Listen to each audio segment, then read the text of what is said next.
بسم اللہ الرحمن الرحیم۔ عالم اسلام کے لیے ایک زبردست خوشخبری۔ شہر حیدرآباد کا مشہور و معروف ہمہ وقتی دینی درسگاہ جامعہ انواریہ کے زیر اہتمام قرآن مجید کی تفسیر کے علاوہ حدیث شریف کی مشہور و معروف معتبر و مستند کتابوں کی تقریباً 25 کتابوں کی ویڈیو ریکارڈنگ کا سلسلہ جاری ہے، جس کی ایک سنہری کڑی جامع ترمذی شریف کا درس بھی ہے۔ سب سے پہلے عربی عبارت متن پڑھا جائے گا اور پھر اس کی مختصر سی تشریح بیان کی جائے گی تاکہ سمجھنے میں آسانی ہو۔ اللہ تعالیٰ سے دعا ہے کہ وہ ہم کو سننے اور سنانے سے زیادہ عمل کرنے کی توفیق عطا فرمائے۔ حدیث نمبر 1352۔ حدثنا علی بن حجر حدثنا علی بن مسر وغیرہ عن محمد بن عبید اللہ عن عمرو بن شعیب عن ابیہ عن جدہ ان النبی صلی اللہ علیہ وسلم قال فی خطبتہ البینۃ علی المدعی والیمین علی المدعی علیہ هذا حدیث فی اسنادہ مقال ومحمد بن عبید اللہ العرزی یضعف فی الحدیث من قبل حفظہ ضعفہ ابن المبارک وغیرہ۔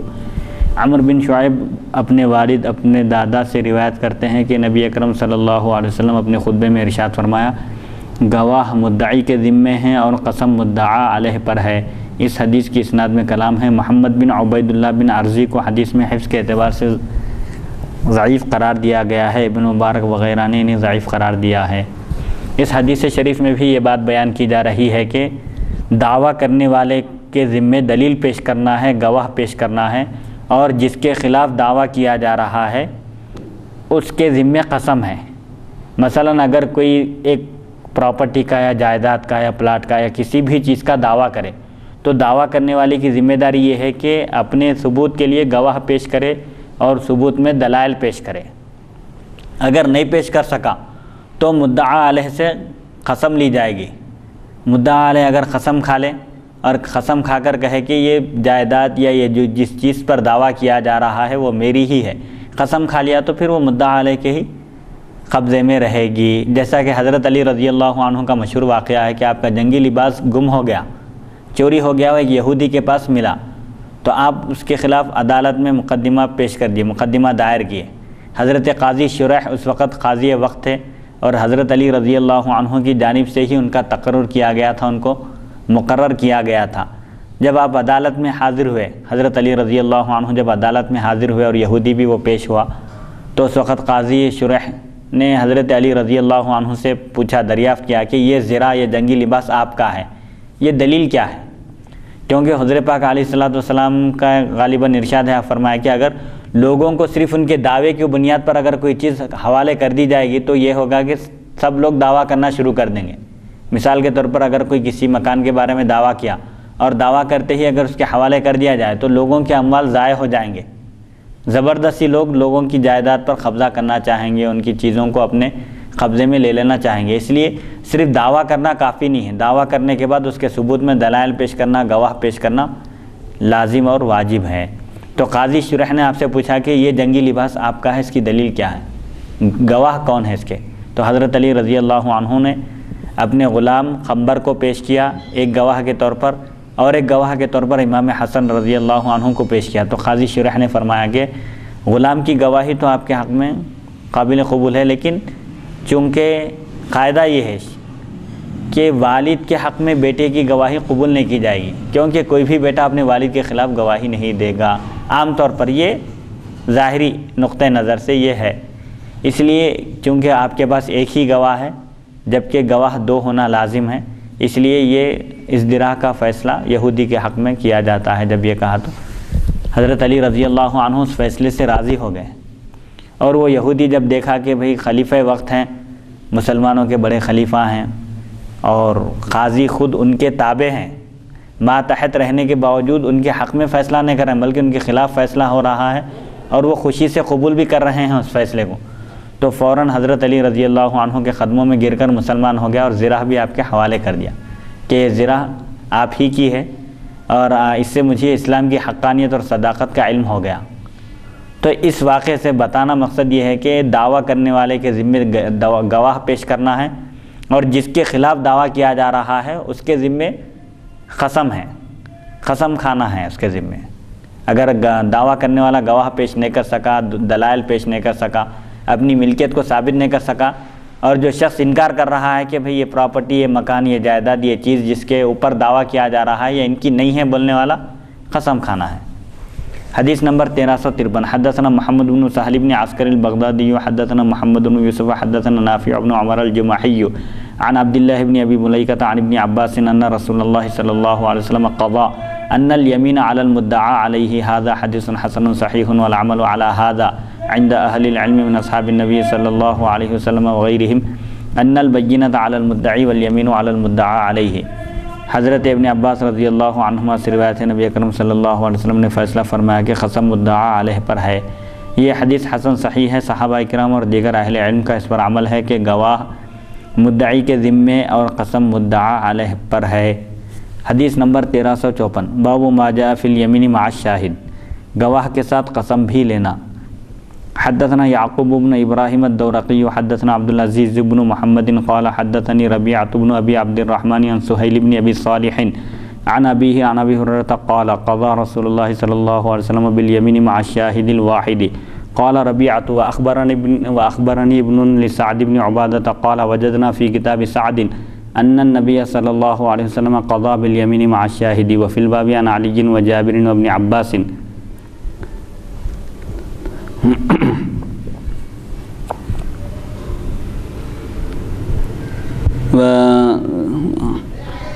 وسرق حديث أبي هريرة أن النبي صلى الله عليه وسلم أنه قضى باليمين مع الشاهد، هذا حديث حسن غريب۔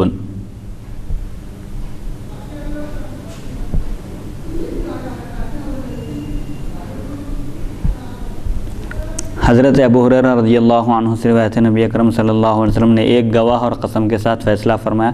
ربیہ کہتے ہیں مجھے سعد بن عبادہ کے لڑکے نے خبر دی کہ ہم نے سعد بن عبادہ کی کتاب میں پایا کہ نبی کریم صلی اللہ علیہ وسلم نے گواہ اور قسم کے ساتھ فیصلہ فرمایا۔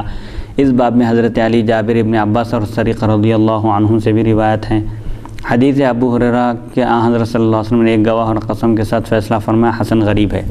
حدیث نمبر 1355 حدثنا محمد بن بشار و محمد بن ابان قال حدثنا عبد الوهاب الثقفي عن جعفر بن محمد عن ابيه عن جابر ان النبي صلی اللہ علیہ وسلم قضى باليمين مع الشاهد۔ حضرت جابر رضی اللہ عنہ سے روایت ہے، نبی اکرم صلی اللہ علیہ وسلم نے ایک گواہ کی موجودگی میں قسم کے ساتھ فیصلہ فرمایا۔ حدیث نمبر 1356 حدثنا علی بن حجر حدثنا اسماعیل بن جعفر حدثنا جعفر بن محمد عن ابيه ان النبي صلی اللہ علیہ وسلم قضى باليمين مع الشاهد الواحد قال وقضى بها علي فيكم وهذا صح وهكذا روى سفيان الثوري عن جعفر بن محمد عن ابيه عن النبي صلی اللہ علیہ وسلم مرسلا وروى عبد العزيز بن ابي سلمة ويحيى بن سليمان هذا الحديث عن جعفر بن محمد عن ابيه عن علي عن النبي صلی اللہ علیہ وسلم والعمل على هذا عند بعض اهل العلم من اصحاب النبي صلی اللہ علیہ وسلم وغيرهم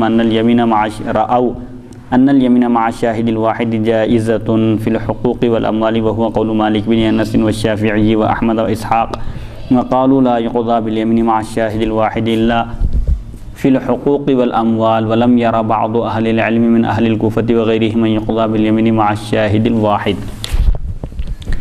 اب تک جو احادیث میں ذکر آیا تھا کہ مدعی کے ذمے دو گواہ پیش کرنا ہے اور مدعا علیہ کے لیے قسم کھانا ہے۔ یعنی مدعی اور مدعا علیہ کس کو بولیں گے؟ مدعی دعویٰ کرنے والا، مدعا علیہ جس کے خلاف دعویٰ کیا جا رہا ہے۔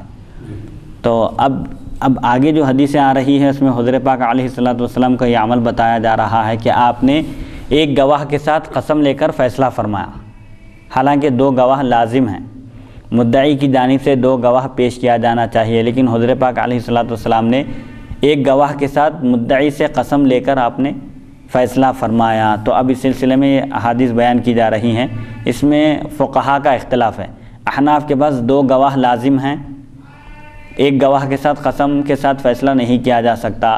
اب ان احادیث میں جو ذکر آیا ہے یہ حضور پاک علیہ السلام کی خصوصیت ہے، اللہ تعالیٰ نے آپ کو اس بات کا اختیار دیا تھا، اور آپ کی خصوصیتوں کا ذکر تفصیل سے سیرت کی کتابوں میں اور دیگر کتابوں میں موجود ہے۔ اور آپ کو اتنا اللہ نے اختیار دیا تھا کہ ایک صحابی خزیمہ نامی ایک صحابی ہیں جن کو حضور پاک علیہ السلام نے جن کی اکیلے کی گواہی کو دو کے قائم مقام آپ نے قرار دیا تھا، تو یہ صرف آپ کا اختیار ہے۔ اب حضرت خزیمہ رضی اللہ عنہ پر قیاس کر کے حضرت ابوبکر صدیق رضی اللہ عنہ جو ان سے بھی افضل ہیں، لہٰذا ان کے اکیلے کی بھی گواہی دو کے قائم مقام ہے. ہم یہ نہیں کہہ سکتے کیونکہ یہ صرف حضور کا اختیار ہے. قائم مقام نے دو کے برابر، دو کے برابر ہے. جہاں دونوں کی گواہی ہونا ہے اگر وہاں انہوں اکیلے گواہی دے دیں تو کافی ہے. اسی لیے قرآن کی جب ترتیب اور تدوین کا جب مرحلہ آیا، قرآن مجید کو جمع کرنے کا جب سلسلہ شروع ہوا تو التزام یہ کیا گیا تھا کہ کم سے کم ایک ایک آیت کے لیے دو دو صحابی کی، دو دو شخص کی گواہی کا اہتمام کیا جائے. لہٰذا ہر آیت کو جب تلاش کر رہے تھے تو اور کسی اور صحابی کے پاس بھی موجود ہے یہ دیکھ رہے تھے. لیکن سورہ توبہ کی جو دو آیتیں ہیں آخری کی، لقد جاءکم رسول من انفسکم، یہ دو آیتیں صرف خزیمہ رضی اللہ عنہ کے پاس دستیاب ہوئیں. تو بولے کہ اور ایک صحابی کی ضرورت ہے اور ایک گواہ کی. تب دوسرے صحابہ نے کہا کہ یہ خزیمہ وہ ہیں جن کی اکیلے کی گواہی کو حضور پاک علیہ الصلوۃ والسلام نے دونوں کے برابر قرار دیا تھا، لہٰذا ان کی اکیلے کی گواہی کافی ہے یہاں پر. سبحان اللہ. تو یہاں جو بتایا جا رہا ہے یہ حضور پاک علیہ الصلوۃ والسلام کی خصوصیت ہے، ورنہ وہ جو دلیل ہے حدیث شریف البینۃ علی المدعی وہ متواتر ہے. اور یہ حضور پاک علیہ الصلوۃ والسلام نے جو فیصلہ فرمایا ایک گواہ کے ساتھ قسم لے کر، یہ آپ کا اختیار تھا اور یہ آپ کی خصوصیت ہے. یعنی اس حدیث سے حضور صلی اللہ علیہ وسلم کا اختیار ثابت ہو رہا ہے. جی اختیار بھی ثابت ہو رہا ہے. تو اس میں ذرا سا ٹک کر دیجیے، اختیار ثابت ہو رہا ہے. حضرت جابر رضی اللہ عنہ سے روایت ہے نبی کریم صلی اللہ علیہ وسلم نے ایک گواہ کی موجودگی میں قسم کے ساتھ فیصلہ فرمایا. اس حدیث میں حضور کا اختیار ثابت ہو رہا ہے.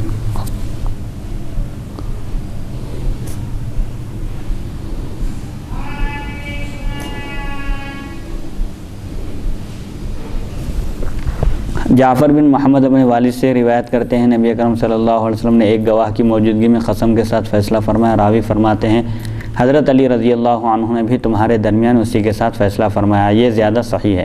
سفیان ثوری نے بواسطہ جعفر بن محمد اور محمد نبی اکرم صلی اللہ علیہ وسلم سے اسی طرح مرسل روایت کیے ہیں. عبدالعزیز بن ابو سلمہ اور یحییٰ بن سلیم نے یہ حدیث بواسطہ جعفر بن محمد اور محمد حضرت علی رضی اللہ عنہ سے روایت کی. بعض صحابہ کرام اور دیگر علماء کا اس پر عمل ہے کہ ایک گواہ کی موجودگی میں حقوق اور اموال میں قسم لینا جائز ہے. مالک بن انس، امام شافعی، امام احمد اور امام اسحاق رحمہ اللہ کا یہی قول ہے کہ ایک گواہ کے ساتھ قسم کے ذریعے صرف حقوق و اموال میں ہی فیصلہ کیا جائے. البتہ بعض علماء کوفہ نے ایک گواہ کے ساتھ قسم کے ذریعے فیصلہ کرنا ناجائز کہا ہے. یعنی امام شافعی اور حنبلی کے نزدیک قسم کے ساتھ دو گواہ ہونا ہے، دو گواہ نہیں ہیں، ایک گواہ ہے تو قسم لے لو اور فیصلہ کر دو. یہ بعض احادیث سے ثابت ہوتا ہے. اس پر عمل کر رہے ہیں امام مالک، امام شافعی، امام احمد، ائمہ ثلاثہ. لیکن امام اعظم ابو حنیفہ رحمۃ اللہ علیہ کے پاس چونکہ یہ حضور کا اختیار ہے، یہ حضور کی خصوصیت ہی ہے، اور امت کے لیے جو احکام ہے وہ یہی ہے کہ جو دعویٰ کر رہا ہے ان دو گواہ پیش کرنا، نہیں کر سکا تو جس کے خلاف دعویٰ کیا جا رہا ہے ان قسم کھانا ہے. حدیث نمبر 1357 باب ما جاء فی العبد یکون بین رجلین فیعتق احدهما نصیبہ. حدثنا احمد بن منیع حدثنا اسماعیل بن ابراہیم عن ایوب عن نافع عن ابن عمر عن النبی صلی اللہ علیہ وسلم قال من اعتق نصیبا او قال شقیصا او قال شرکا له فی عبد فکان له من المال ما یبلغ ثمنه بقیمة العدل فهو عتیق والا فقد اعتق منه ما اعتق. قال ایوب وربما قال نافع فی هذا الحدیث یعنی فقد اعتق منه ما اعتق. حدیث ابن عمر حدیث حسن صحیح وقد رواہ سالم عن ابیہ عن نبی صلی اللہ علیہ وسلم. مشترکہ غلام میں سے اپنا حصہ آزاد کرنا. ایک غلام ہے جس کے دونوں مالک ہیں، آدھے آدھے غلام کے دو شخص مالک ہیں، تو اگر کوئی ایک شخص دونوں میں سے اگر اپنے غلام کا آدھا حصہ آزاد کر دے تو کیا حکم ہے؟ حضرت ابن عمر رضی اللہ عنہما سے روایت نبی کریم صلی اللہ علیہ وسلم نے فرمایا جس نے غلام میں سے اپنا حصہ آزاد کیا تو اگر آزاد کرنے والے کے پاس اتنا ہے کہ وہ انصاف کے ساتھ اس کی باقی قیمت کے برابر ہو جائے تو وہ آزاد ہوگا، ورنہ اتنا ہی حصہ آزاد ہوگا جتنا اس نے آزاد کیا. ایوب کہتے ہیں نافع نے بعض اوقات اس روایت میں یہ کہا اس سے اتنا آزاد ہوا جتنا اس نے آزاد کیا. حدیث ابن عمر حسن صحیح ہے. سالم نے بھی بواسطہ والد حضرت ابن عمر رضی اللہ عنہما نبی کریم صلی اللہ علیہ وسلم سے اس سے روایت کیا ہے. مشترک غلام میں اگر کوئی اپنا حصہ فروخت کر دیا، مشترک معنی دونوں کا حصہ، دونوں پارٹنر ہے غلام میں، جی ایک پارٹنر اپنا حصہ فروخت کر دیا تو اب دوسرے کو کیا کرنا چاہیے؟ جی دوسرے کے پاس اگر استطاعت ہے وہ آدھا حصہ خرید لینا چاہیے اس کو اپنے ساتھی سے. یہ بتا آدھا حصہ خرید کے اب پورا پورا مالک کا تصرف رہے. جی اس کا اختیار رہے گا، پورا اس کا اختیار رہے گا. تو پھر ایک غلام میں 2 جنوں کے اگر اختیار ہیں جی تو غلام کس کی بات سنیں گا؟ تو اس میں ٹائم وغیرہ اس کا وہ کرنا پڑے گا. اس میں ٹائمنگ جیسے شفٹنگ ہوتی ہے نا، آج کل نوکریوں میں شفٹنگ ہے دیکھیے، ایسے ہی وہ کوئی طے کر لینا چاہیے ان لوگوں کو کہ بھائی دن میں ان کے پاس کام کریں گے، شام میں ان کے پاس کام کریں گے، یا 8 دن ان کے پاس کام کریں گے، 8 دن ان کے پاس کام کریں گے، یا دن میں اور شام میں جتنی بھی گھنٹے ڈیوٹی کرنا ہے وہ ڈیوائڈ کر لینا آپس میں. حدیث نمبر 1358. حدثنا بذلك الحسن بن علي الخلال وحدثنا عبد الرزاق حدثنا معمر عن الزهري عن سالم عن أبيه عن النبي صلى الله عليه وسلم قال من أعتق نصيبا له في عبد فكان له من المال ما يبلغ ثمنه فهو عتيق من ماله. هذا حديث صحيح. حضرت سالم اپنے والد سے روایت کرتے ہیں، نبی اکرم صلی اللہ علیہ وسلم نے فرمایا جس نے کسی غلام سے اپنا حصہ آزاد کیا تو اگر اس کے پاس اس کی قیمت کے برابر مال ہے تو اس کے مال سے آزاد ہوگا. یہ حدیث صحیح ہے، اور غالباً مسئلہ یہ ہے کہ اگر کوئی شخص اپنا حصہ بیچ دیا آدھا تو پورا غلام آزاد ہو جائے گا. اب ان کیا کرے گا، اپنے ساتھی کے جو پیسے دینا ہے آدھے غلام کے، ان اپنی طرف سے ادا کرنا پڑتا. اگر نہیں اس کے پاس اتنی استطاعت نہیں ہے تو پھر غلام سعی کر کے کما کے آدھی قیمت ادا کرنا، کر کے آزاد ہو جانا. آزاد ہو جانا. ایک غلام میں 2 پارٹنر تھے جی، تو ایک پارٹنر جو ہے اس کو آزاد کر دیا. جی بیچ رہا میں جی آزاد، اگر بیچ رہا تو الگ بات ہے، وہ شکل الگ ہے اس کی. جی غلام کو نہیں بیچ کے اس کو آزاد کر رہا ہوں جی، اپنا حصہ آزاد کر دیا اللہ کی راہ میں، جی، تو خود بخود دوسرے پارٹنر کے لیے بھی آزاد ہو جائیں گا غلام، آزاد ہو جائیں گا. اب یہ شخص جو اپنا آدھا حصہ جو آزاد کر دیا تھا ان ذمہ دار رہیں گا، اس کا بقیہ آدھے غلام کی قیمت اس کو دینا پڑے گا، کیونکہ آدھا آزاد کر دیا نا. ان 1000 کا غلام ہے سمجھے مثال کے طور پر، وہ ان اپنا حصہ آدھا حصہ فروخت وہ آزاد کر دیا، تو اب دوسرے ساتھی کو کتنے پیسے دینا ہے؟ 1000 کا غلام ہے نا، 500 روپے دے دینا اس کو. اگر اس کے پاس استطاعت نہیں ہے، سکت نہیں ہے، تو غلام کی ذمہ داری ہے کہ وہ بقیہ پیسے ادا کرے کما کر دوسرے پارٹنر کو، جو خود سے آزاد کرنا نہیں چاہ رہا، فری میں آزاد کرنا نہیں چاہ رہا اللہ کے لیے، تو اس کو حدیث آزادی کے لیے اس کو وہ تو اجازت تو مل جائیں گی، سمجھے آزاد ہو گیا تو اجازت مل جائیں گی اس کو، کیونکہ انہیں دوسرا پارٹنر اس کو پیسے لے کے بھی آزاد کرنا نہیں چاہ رہا ہوں. جی، ایک ہوتا پیسے لے کے آزاد کرنا، جی، اور ایک ہوتا انہیں پیسے دینے کے باوجود میں آزادی کرنا نہیں چاہ رہا. دنیا کی کون سی بھی نعمت لا کے تو دے دے میرے کو، جی، لیکن میں تیرے کو آزاد کرنا نہیں چاہتا ہوں. جی، تو پھر ایسی صورت میں مطلب ایک غلام کے 2 پارٹنر تھے، ایک پارٹنر آزاد کر دیا اللہ کی راہ، سمجھ گیا میں اس کو، تو اور ایک پارٹنر آزاد کرنا نہیں چاہ رہا، پیسے لے کے بھی نہیں کرنا چاہ رہا، لینا ہی نہیں چاہ رہا پیسے ہوں. جی، تب بھی شریعت میں خود بخود آزادی ہے، سمجھے آزاد ہی ہے، اس کا اختیار نہ چلے گا، اس کا اختیار نہیں چلے گا جب، کیونکہ غلامی کے اجزاء نہیں ہو سکتے، پو غلام آدھا غلام ایسا آزاد نہیں ہو سکتا، آزاد ہوا تو پورا آزاد ہوگا. حدیث نمبر 1359. حدثنا علی بن خشرم حدثنا عیسی بن یونس عن سعید بن ابی عروبۃ عن قتادہ عن النضر بن انس عن بشیر بن نہیک عن ابی ہریرہ قال قال رسول اللہ صلی اللہ علیہ وسلم من اعتق نصیبا او قال شقیصا فی مملوک فخلاصه فی ماله ان كان له مال وان لم يكن له مال قوم قیمة عدل ثم يستسعى في نصیب الذي لم يعتق غیر مشقوق علیہ وفی الباب عن عبداللہ بن عمرو. حضرت ابو ہریرہ رضی اللہ عنہ سے روایت رسول اکرم صلی اللہ علیہ وسلم نے فرمایا جس نے غلام سے اپنا حصہ آزاد کیا تو اگر اس کے پاس مال ہے تو اس کے مال سے آزاد ہوگا، اور اگر اس کے پاس اتنا مال نہیں تو انصاف کے ساتھ قیمت لگائی جائے اور غلام سے محنت کرا کے بقیہ حصے کی قیمت ادا کر دی جائے، لیکن اس کو زیادہ مشقت میں نہ ڈالا جائے. اس باب میں حضرت عبداللہ بن عمر رضی اللہ عنہ سے روایت ہے. وضاحت آگے دیکھیے، ایک شخص آزاد کیا لیکن اس کے پاس اتنا مال نہیں ہے کہ جس سے وہ اپنے پارٹنر کا حصہ ادا کر سکے، تو کیا کریں گے؟ وہاں پر انصاف کے ساتھ قیمت لگائی جائے کہ اس غلام کی قیمت کیا ہے، اس وقت قیمت لگا کر غلام سے محنت کرا کے بقیہ حصے کی قیمت ادا کر دی جائے. آزاد تو پورا ہو جائے گا لیکن پورے حصے کی قیمت دینا نہیں ہے، اس کو صرف آدھے حصے کی قیمت ادا کرنا ہے، کیونکہ آدھا حصہ تو اس کا مفت میں آزاد ہو گیا، اللہ کے لیے آزاد کر دیا اس کا ایک آقا. تو اب بقیہ حصے کی قیمت ادا کرنے کے لیے اس کی قیمت لگا کے غلام سے محنت کرا کے ادا کر دی جائے، اور لیکن غلام کو مشقت میں نہ ڈالا جائے، اس کے ساتھ نرمی برتی جائے. یا نا مالک کو اختیار نہیں ہے سیکنڈ پارٹنر کو روکنے کی؟ نہیں ہے، بہرحال پیسے لے کے ہر لمحہ اس کو عادت کرنا ہی کرنا ہے. یہ ایسے ہی ہے جیسے قصاص کے بارے میں بھی اللہ تعالیٰ فرمایا کہ مقتول کے ورثہ، جس شخص کو قتل کر دیا گیا ہے ناحق، اس کے ورثہ اگر دیت لینے پر راضی ہو گئے، پہلے تو ان سے پوچھا جائے گا کہ بھائی دو چیزوں کا اختیار ہے، یا تو قتل کے بدلے قتل، بول دیا ہم قتل کر دیں گے اس کو، نہیں اگر آپ لوگ راضی ہے، ایک شخص تو ختم ہو گیا، اب دوسرے کو کیوں مار ڈالنا، اس کو خون بہا لے لو، دیت لے لو اس سے، خون بہا یعنی وہ جو شخص قتل ہو گیا ہے اس کے بدلے میں پیسے، جیسے آج کل حکومت کی طرف سے ایکس گریشیا وغیرہ دیا جاتا ہے، ایسا پیسے لے رہے ہیں. تو اب اگر ورثہ میں سے ایک شخص بھی معاف کر دیا تو پوروں کو معاف کرنا چاہیے. وہاں پر ایک 8 ورثہ ہے سمجھے کسی مقتول کے، 8 میں سے ایک بھی معاف کر دیا تو سب کو اس کی پیروی کرنا ہے، مانو یا نہ مانو. معاف کر دیا تو مطلب یہ ہوا کہ اب قاتل کو قتل نہیں کیا جائے گا، قاتل خون بہا دے گا، دیت ادا کریں گا، جو پورے ورثہ کے درمیان تقسیم ہوگی. تو یہاں بھی ایسے ہی ہے، ایک اپنا حصہ آزاد کر دیا تو دوسرے کے حصے خود بخود آزاد ہو جائیں گا وہ، لیکن دوسرا پیسے لیے بغیر چھوڑنے کے لیے تیار نہیں ہے تو پیسے ادا کریں گے اس کے. حدیث نمبر 1360 حدثنا محمد بن بشار حدثنا یحیی بن سعید عن سعید بن ابی عروبہ نحوه قال شقیصا هذا حدیث حسن صحیح وهكذا روى ابان بن یزید عن قتادة مثل روایت سعید بن ابی عروبہ وروى شعبة هذا الحديث عن قتادة ولم يذكر فيه امر السعاية واختلف اهل العلم في السعاية فرأى بعض اهل العلم السعاية في هذا وهو قول سفيان الثوري واهل الكوفة وبه يقول اسحاق وقد قال بعض اهل العلم اذا كان العبد بين رجلين فاعتق احدهما نصيبه فان كان له مال غرم نصيب اخيه وعتق العبد من ماله وان لم يكن له مال عتق من العبد ما عتق ولا يستسعى وقالوا بما روي عن ابن عمر عن النبي صلى الله عليه وسلم وهذا قول اهل المدينة وبه يقول مالك بن انس والشافعي واحمد واسحاق.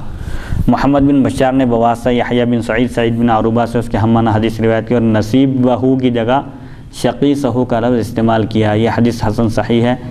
ابان بن یزید نے قتادہ سے سعید بن ابو عروبہ کی روایت کی مثل نقل کی لیکن محنت کا ذکر نہیں کیا. غلام سے محنت کرانے کے بارے میں علماء کا اختلاف ہے. بعض علماء کے نزدیک اس سے محنت کرائی جائے، سفیان ثوری اور اہل کوفہ کا یہی مسلک ہے، امام اسحاق بھی یہی فرماتے ہیں. بعض علماء فرماتے ہیں اگر غلام 2 آدمیوں کے درمیان مشترک ہو اور ان میں سے ایک اپنا حصہ ادا کر دے تو دیکھا جائے، اگر اس کے پاس اپنے ساتھی کا حصہ ادا کرنے کے لیے مال ہے تو یہ غلام آزاد ہو جائے گا، اور اگر اس کے پاس مال نہ ہو تو جتنا آزاد کیا اتنا ہی آزاد ہوگا، لیکن اسے محنت مشقت نہیں کرائی جائے گی. ان حضرات نے حضرت ابن عمر رضی اللہ عنہما کی حدیث کے مطابق رائے دی ہے. اہل مدینہ کا یہی قول ہے. مالک بن انس، امام شافعی، امام احمد اور امام اسحاق رحمہ اللہ بھی اسی کے قائل ہیں. ائمہ ثلاثہ یہ کہتے ہیں کہ اگر ایک شخص اپنا حصہ آزاد کر دیا اور اس کے پاس اگر استطاعت ہے تو اپنے شریک کے حصے کی قیمت اپنی جیب سے وہ ادا کرے گا، اور اگر نہیں ہے تو صرف اس کا حصہ آزاد ہوگا اور دوسرے شریک کا حصہ آزاد نہیں ہوگا. ائمہ ثلاثہ کے پاس، امام مالک، امام شافعی، امام احمد رحمہ اللہ کے پاس.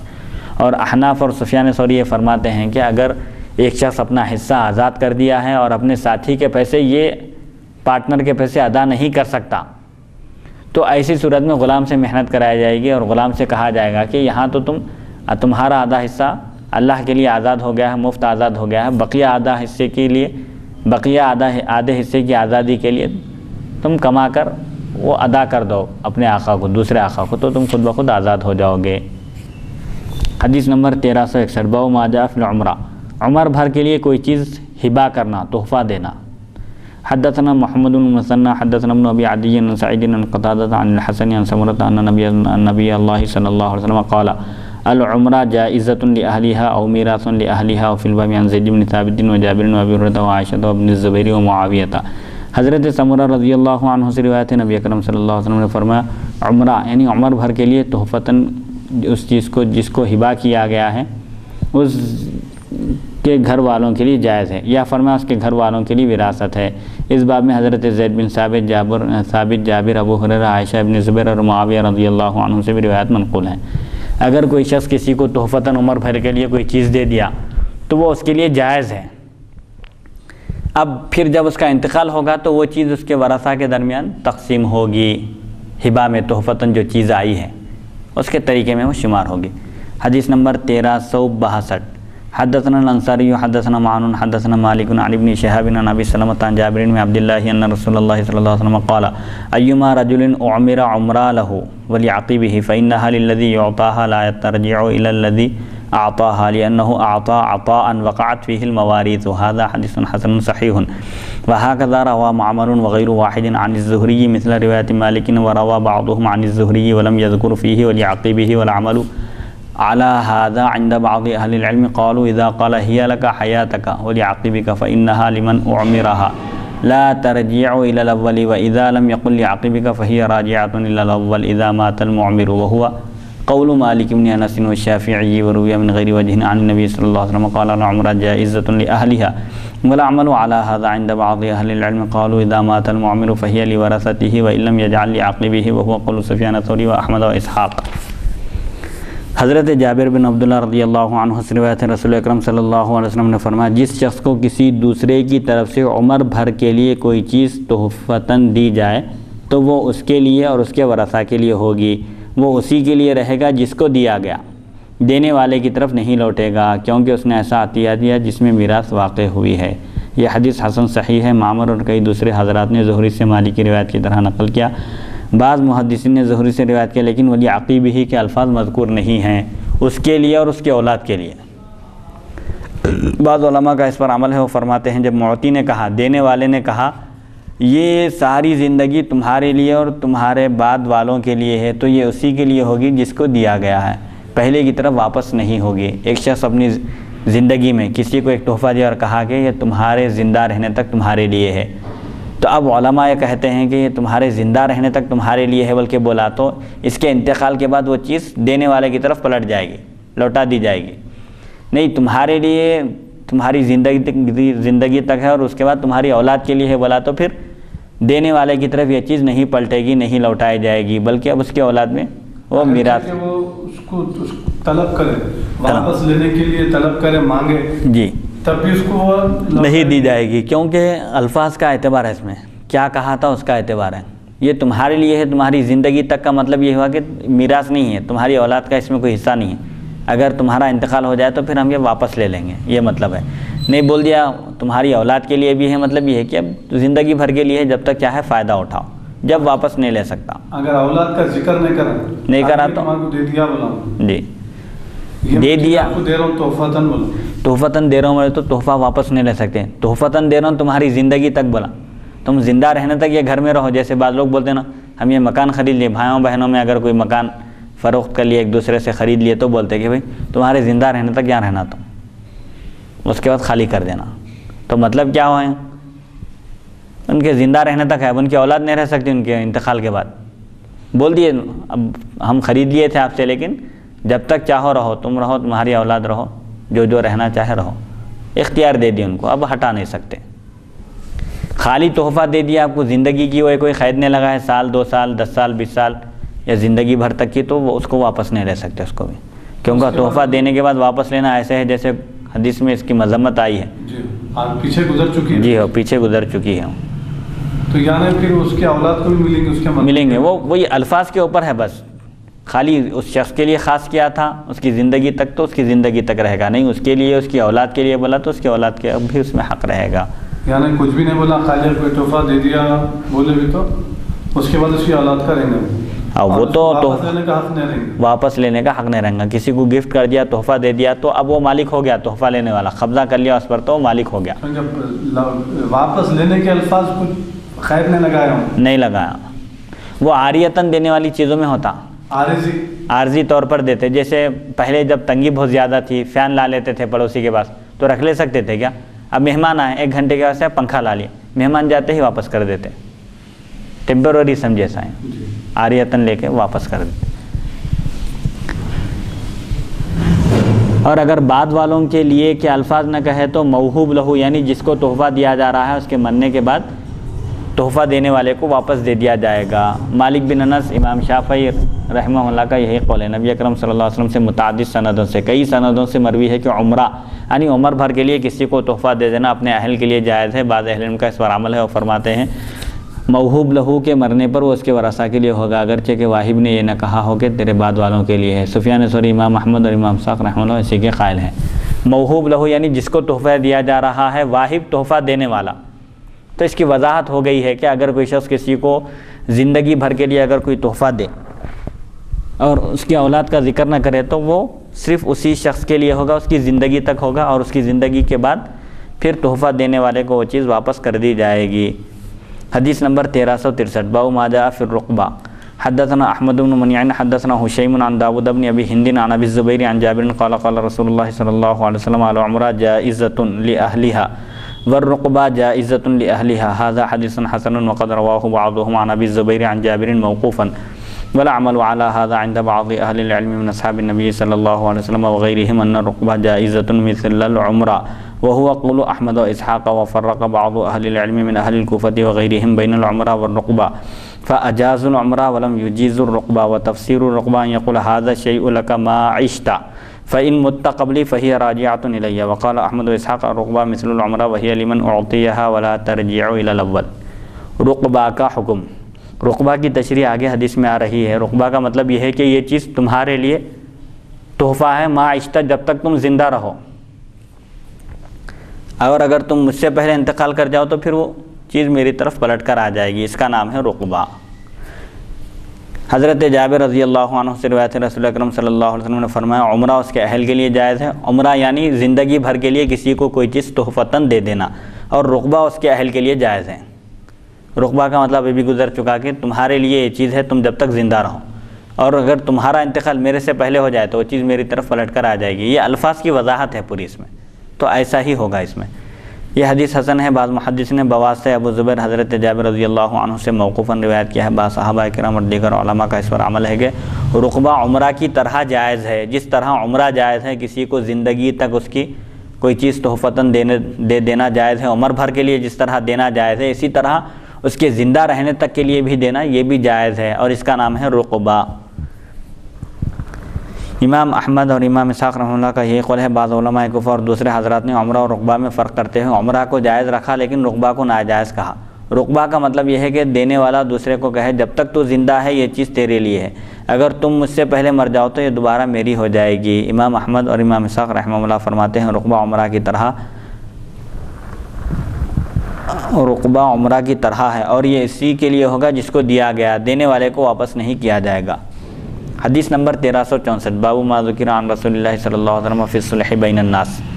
حدثنا الحسن بن علی الخلال وحدثنا ابو عامر العقدی وحدثنا کثیر بن عبد اللہ بن عمرو بن عوف المزنی عن ابیہ عن جدہ ان رسول اللہ صلی اللہ علیہ وسلم قال الصلح جائز بین المسلمین الا صلحا حرم حلالا او احل حراما والمسلمون على شروطهم الا شرطا حرم حلالا او احل حراما.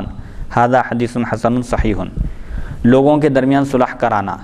عمرو بن عوف مزنی بواسطہ والد اپنے دادا سے روایت کرتے ہیں رسول اکرم صلی اللہ علیہ وسلم نے فرمایا لوگوں کے درمیان صلح کرانا جائز ہے، مگر وہ صلح جو حلال کو حرام یا حرام کو حلال کر دے جائز نہیں. اور مسلمان اپنی شرطوں پر ہے، مگر ایسی شرط جو حلال کو حرام اور حرام کو حلال کر دے جائز نہیں. یہ حدیث حسن صحیح ہے. اللہ تعالیٰ قرآن میں فرماتا ہے والصلح خیر. وہاں پر شوہر اور بیوی کے اختلافات کا ذکر ہے کہ اگر بیوی نافرمان ہو جائے وَإِنِ امْرَأَةٌ خَافَتْ مِنْ بَعْلِهَا نُشُوزًا. اچھا، اور اگر کسی خاتون کو، کسی بیوی کو اپنے شوہر کی جانب سے نافرمانی کا ڈر ہو، وَإِنِ امْرَأَةٌ خَافَتْ مِنْ بَعْلِهَا نُشُوزًا أَوْ إِعْرَاضًا، یا روح گردانی کرنے کا، رخ پھیر لینے کا، بے توجہی کرنے کا اگر ڈر ہو تو فَلَا جُنَاحَ عَلَيْهِمَا أَن يُصْلِحَا بَيْنَهُمَا صُلْحًا. تو ایسی صورت میں ان پر کوئی گناہ نہیں ہے کہ وہ دونوں آپس میں صلح کر لیں، اور صلح کرنا بہتر ہے. تو یہ آیت تو ایک خاص واقعے کے ضمن میں ہے، لیکن اس سے صلح کی عمومیت ظاہر ہوتی ہے. اللہ تعالیٰ قرآن میں ایک جگہ فرماتا ہے وَإِن جَنَحُوا لِلسَّلْمِ فَاجْنَحْ لَهَا، اور اگر وہ صلح کے لیے مائل ہوں تو آپ بھی صلح کی طرف مائل ہو جائیے.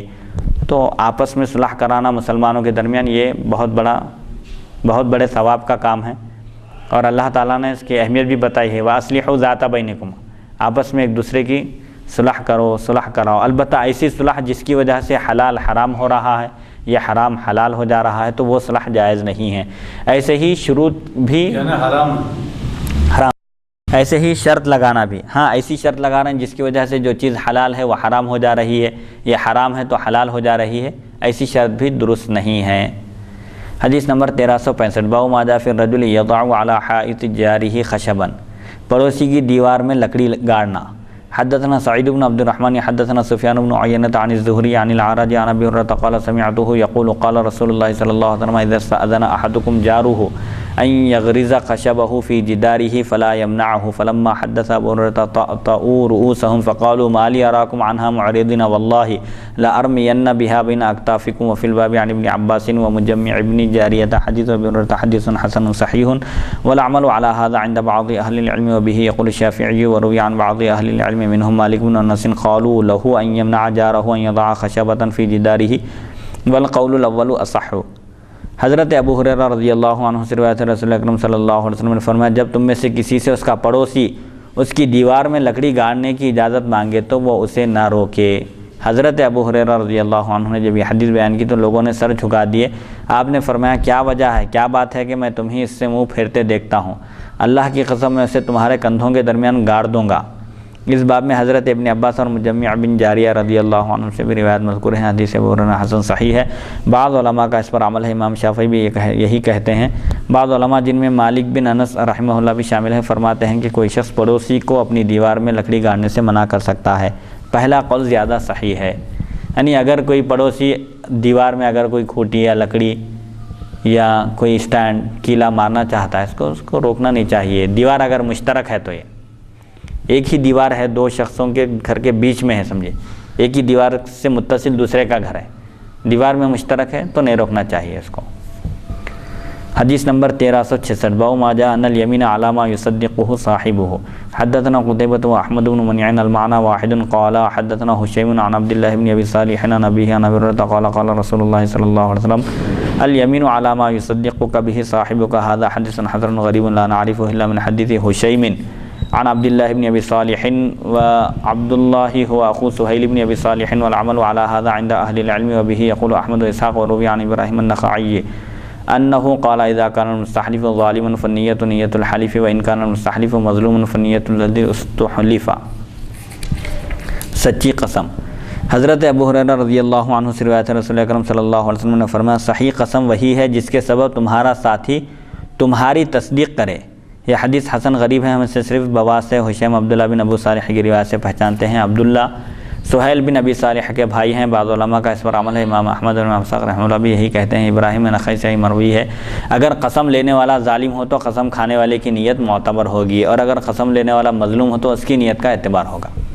قسم میں ظالم اور مظلوم کا فرق کیا گیا ہے کہ ابراہیم نخعی جو امام احمد رحمۃ اللہ, امام اعظم ابو حنیفہ رحمۃ اللہ علیہ کے دادا استاذ ہیں, امام حماد کے استاد ابراہیم نخعی, آپ فرماتے ہیں کہ قسم لینے والا ظالم ہو تو قسم کھانے والے کی نیت معتبر ہوگی, اور اگر قسم لینے والا مظلوم ہو تو پھر اس کی نیت کا, جو مظلوم ہوگا اس کی نیت کا اعتبار ہوگا, ظالم کی نیت کا کوئی اعتبار نہیں کیا جائے گا. حدیث نمبر 1367. مثال کے ذریعے سمجھانے کا کیا ہے, اس میں اصل بات یہ کہ بتائی جا رہی ہے کہ ایک شخص دعویٰ کیا ہے گھر کے بارے میں, اور دعویٰ کرنے والا ظالم ہے, گواہ نہیں پیش کر سکا, اور جس کے خلاف دعویٰ کیا جا رہا ہے وہ مظلوم ہے, تو مظلوم کی قسم کا اعتبار ہوگا. مظلوم قسم کھا لیا, ان بھی قسم کھا رہا, تو کس کی قسم معتبر ہے؟ مظلوم کی قسم. تو اب اس میں ظالم اور مظلوم کا فرق تو گواہ پیش کرنے کے بعد ہی معلوم ہوگا نا کہ کون ظالم ہے کون مظلوم ہے. جی. جب گواہی پیش نہیں کرے تو پھر ظالم کون ہے مظلوم کون ہے, فرق کیسا کرے؟ اور تو بتائے نا بھائی, پہلے قاعدہ ہے بتایا گیا کہ دعویٰ کرنے والا دلیل پیش کرنا ہے, نہیں پیش کر سکا تو پھر جس کے خلاف دعویٰ کیا جا رہا ہے ان قسم کھائیں گا. تو اسٹیپ بائی اسٹیپ مراحل ہے یہ, فوراً ایسا مقدمہ پیش ہوتے فیصلہ نہیں ہوتا. مقدمہ پیش ہونے کے بعد دونوں کی گفتگو سنیں گے, جو دعویٰ کر رہا ہے اسے دلیل طلب کریں گے, پھر وہ دلیل پر بھی گواہ پر بھی جرا ہوں گی, ان کے بارے میں بھی گفتگو ہوں گی. گواہی پیش کرتے ہی فوراً قبول نہیں کی جائیں گی. گواہی دینے والا کیسا شخص ہے اس کے بارے میں پھر جرا ہوں گی. اس کے بعد پھر اگر گواہی پیش کرنے والے نہیں ملے, اس کے پاس کوئی گواہ نہیں ہے, تو اس سے قسم لی جائیں گی. اس کی قسم کا اعتبار کر کے فیصلہ کر دیا جائے گا. تو قسم میں بھی مظلوم کا اعتبار کیا جائے گا, ورنہ ظاہری اسباب سے معلوم ہوتا نا بھائی. آج کل کتنے دھاندلیاں نہیں ہو رہے, سیاسی لیڈر ہیں, کوئی اور دوسرے بڑے ذرا پہلوان ہیں, گنڈا گردی کرنے والے لوگ ہیں, آسانی سے سمجھ میں آتا آپ کو کہیں قبضہ ہو رہا تو.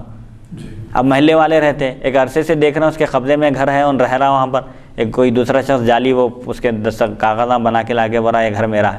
تو اسباب اور قرائن سے معلوم ہوتا وہاں پر قرینے سے کہ بھئی ایک شخص ہے اس مکان میں 50 سال سے رہ رہا, کبھی کوئی دعویٰ نہیں کرے, اب کیوں اٹھ کے آئے ہیں دعویٰ کرنے کے لیے؟ تو ایسے اسباب رہتے جس کی وجہ سے اندازہ ہوتا سب کہ ظالم کون ہے مظلوم کون ہے، ظالم کون ہے مظلوم کون ہے۔ حدیث نمبر 1367 باب ما جاء فی الطریق اذا اختلف فیہ کم یجعل، اختلاف کی صورت میں راستہ کتنا بڑا بنایا جائے، گھر تو الگ ہے دونوں کا لیکن راستہ دونوں کے گزرنے کا ایک ہے، تب وہاں پر کیا ہوں گے، احکام کیا ہے۔ حدثنا ابو قریب حدثنا وکیع عن المثنى بن سعید الضباحی عن قتادة عن بشیر بن نہیک عن ابی ہریرہ قال قال رسول اللہ صلی اللہ علیہ وسلم اجعلوا الطریق 7 اذرع، حضرت ابو ہریرہ رضی اللہ عنہ سے روایت ہے رسول اکرم صلی اللہ علیہ وسلم نے فرمایا راستہ 7 ہاتھ بناؤ، 7 ہاتھ کشادہ بناؤ۔ اب یہ جو احکام دیے گئے ہیں یہ حسب سہولت کا لینا ہے، شریعت میں کوئی ایسی تحدید تقیید یا قید نہیں ہے کہ بھئی یہ چیز ایسی بنانا ہے تو بس ایسی ہی بنانا ہے، حالات کے لحاظ سے، ماحول کے لحاظ سے، جگہ کے لحاظ سے جیسی سہولت ہے ویسا بناؤ، لیکن کسی دوسرے کو تکلیف مت پہنچاؤ بس۔ حدیث نمبر 1368 7 ہاتھ بلکہ ضروری نہیں ہے، لازم نہیں ہے، اس سے زیادہ کی ضرورت پڑ رہی ہے بنائیے، اب اس سے کم کی ضرورت پڑ رہی ہے اور تکلیف نہیں پہنچ رہی ہے بنا سکتے ہیں آپ۔ پہلے سے جگہ کم ہے اس میں سے 7 ہاتھ چھوڑ دیں گے تو بچیں گا کیا؟ جی تو آپ نے فرمایا کہ حسب سہولت اور ماحول اور جگہ کے لحاظ سے، اور ظاہر بات ہے کسی کی اگر زمین کم ہے، پلاٹ کم ہے تو راستہ تو بڑا نہیں بنا سکتا، یہ کب ہے، یا اگر مشترک راستہ ہے تو یہ آپ کا اکیلے کا ہے، آپ کی سہولت جیسی ہے بنائیے، آپ خالی چلنے پھرنے کے لیے بنانا ہے اس کے حساب سے بنائیے، نہیں گاڑیاں بھی رکھنا ہے آپ کو تو اس کے لحاظ سے بنا لیجیے، یہ سہولت ہے۔ حدیث نمبر 1368 حدثنا محمد بن بشار حدثنا یحیی بن سعید حدثنا المثنى بن سعید عن قتادة عن بشیر بن کعب العدوی عن ابی ہریرہ قال قال رسول اللہ صلی اللہ علیہ وسلم اذا تشاجرتم في الطريق فاجعلوها 7 اذرع وهذا صح من حدیث وکیع وفي الباب عن ابن عباس حدیث بشیر بن کعب عن ابی ہریرہ حدیث حسن صحیح وروى بعضهم عن قتادة عن بشیر بن نہیک عن ابی ہریرہ وهو غیر محفوظ۔ حضرت ابو ہریرہ رضی اللہ عنہ سے روایت رسول اکرم صلی اللہ علیہ وسلم نے فرمایا جب راستے کے بارے میں تمہارا اختلاف ہو جائے تو اسے 7 ہاتھ بناؤ۔ وکیع کی روایت سے یہ زیادہ صحیح ہے، اس باب میں حضرت ابن عباس رضی اللہ عنہما سے روایت مذکور ہے، بواسطہ بشیر بن کعب حضرت ابو ہریرہ رضی اللہ عنہ کی روایت حسن صحیح ہے۔ بعض محدثین نے بواسطہ قتادہ اور بشیر بن نہیک حضرت ابو ہریرہ رضی اللہ عنہ سے روایت نقل کی اور وہ غیر محفوظ ہے۔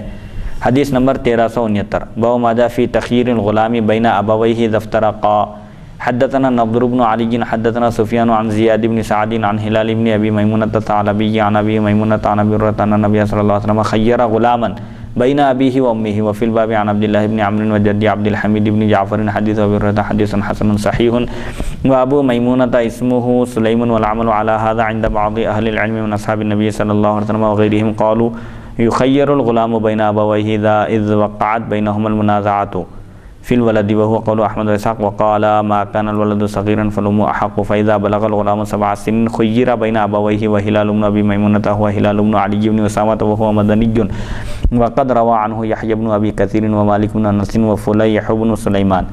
ماں باپ کی جدائی کی صورت میں لڑکے کو اختیار دیا جائے۔ حضرت ابو ہریرہ رضی اللہ عنہ سے روایت ہے نبی کریم صلی اللہ علیہ وسلم نے ایک لڑکے کو ماں اور باپ کے درمیان اختیار دیا کہ جس کے پاس جی چاہے رہے۔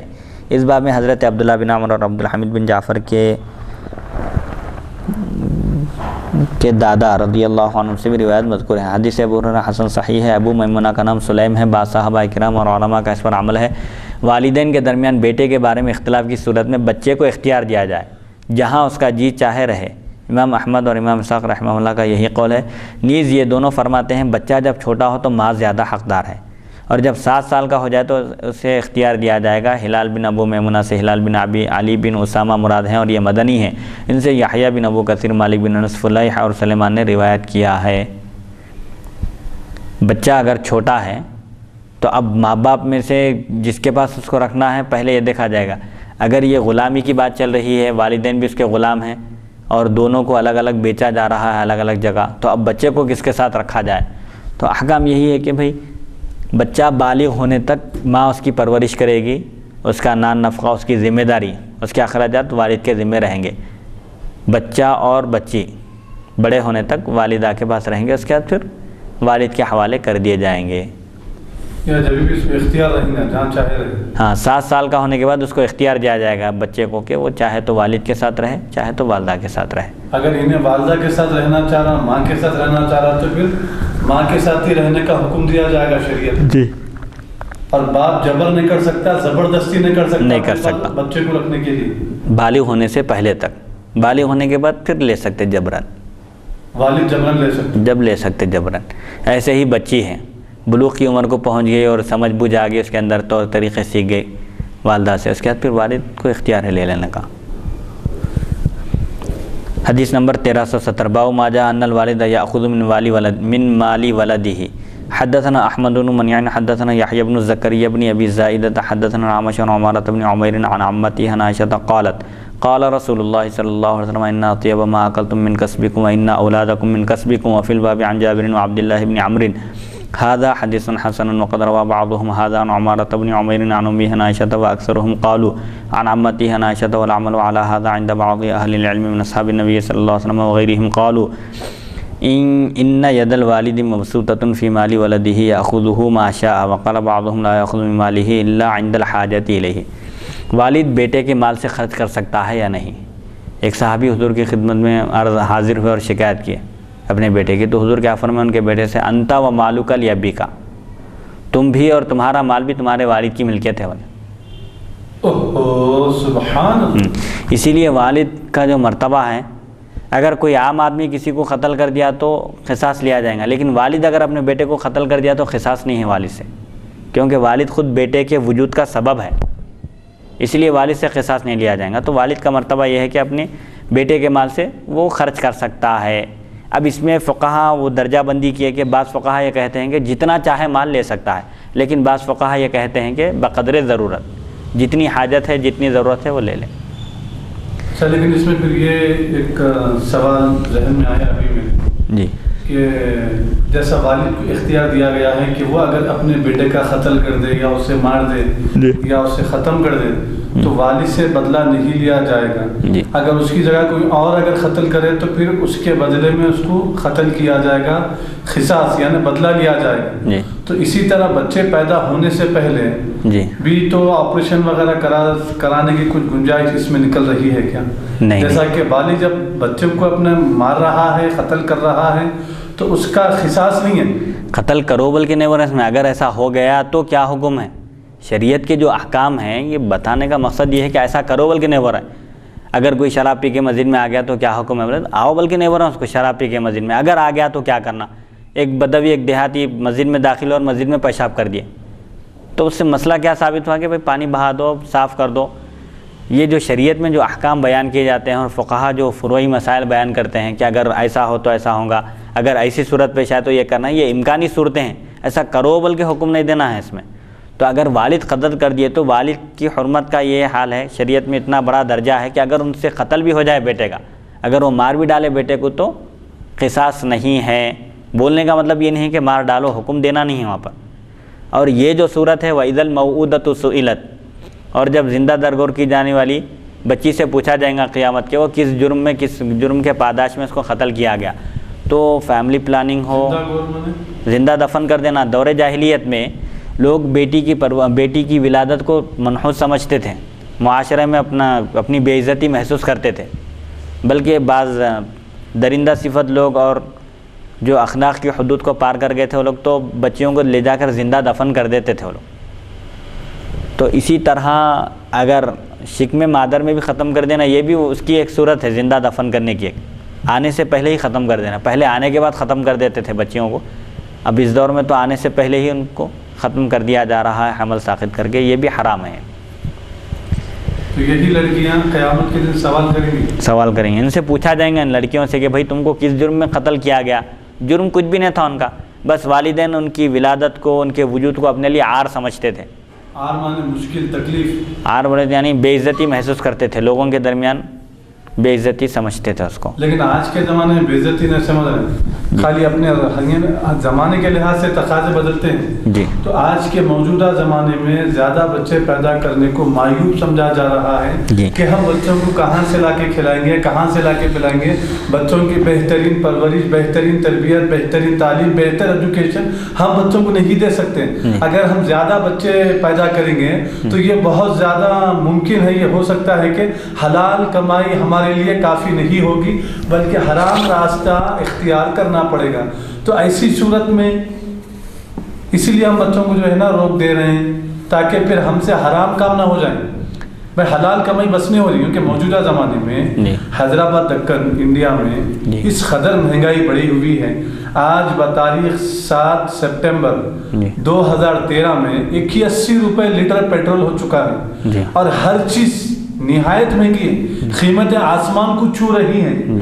تو ایسے زمانے میں جب کہ مہنگائی اتنی شدید جو ہے پروان چڑھ رہی ہے، تو والدین جو ہے گھبرا رہے ہیں. حالانکہ ہونا تو یہ چاہیے کہ اللہ کی ذات پر توکل کرنا چاہیے تھا، اللہ پر بھروسہ کرنا چاہیے تھا، کیونکہ قرآن مجید میں اللہ تعالیٰ ارشاد فرماتا ہے کہ زمین پر زندہ رہنے والی ہر جاندار چیز کا رزق کا ذمہ میں لیا ہوا ہوں بولا اللہ تعالیٰ. تو ہمارا بھروسہ توکل اللہ پر ہونا چاہیے تھا. تو یہ ہماری سب سے بڑی غلطی ہے، کمزوری ہے ایمان کی، کہ ہم اللہ پر توکل اور بھروسہ نہیں کر رہے، اور نہیں کر کے ہم ظاہری جو اسباب ہے اس پر بھروسہ کر کے ہم اپنے بچوں کو جو ہے نا یا تو حمل گرا لے رہے ہیں، یا نہیں تو پھر ٹیمپرری 8 سال 10 سال کے لیے بچے روک رہے ہیں، یا نہیں تو پھر کیا کر رہے ہیں مستقل 2-3 بچوں کے بعد آپریشن کرا لے رہے ہیں، یعنی بچے نہیں ہونے کا آپریشن کروا رہے ہیں. تو پھر اب وہ لوگ ریزن یہ بتا رہے ہیں کہ ہم بچوں کی بہترین پرورش جو کہ ماں باپ پر فرض ہے کرنا دین اسلام میں،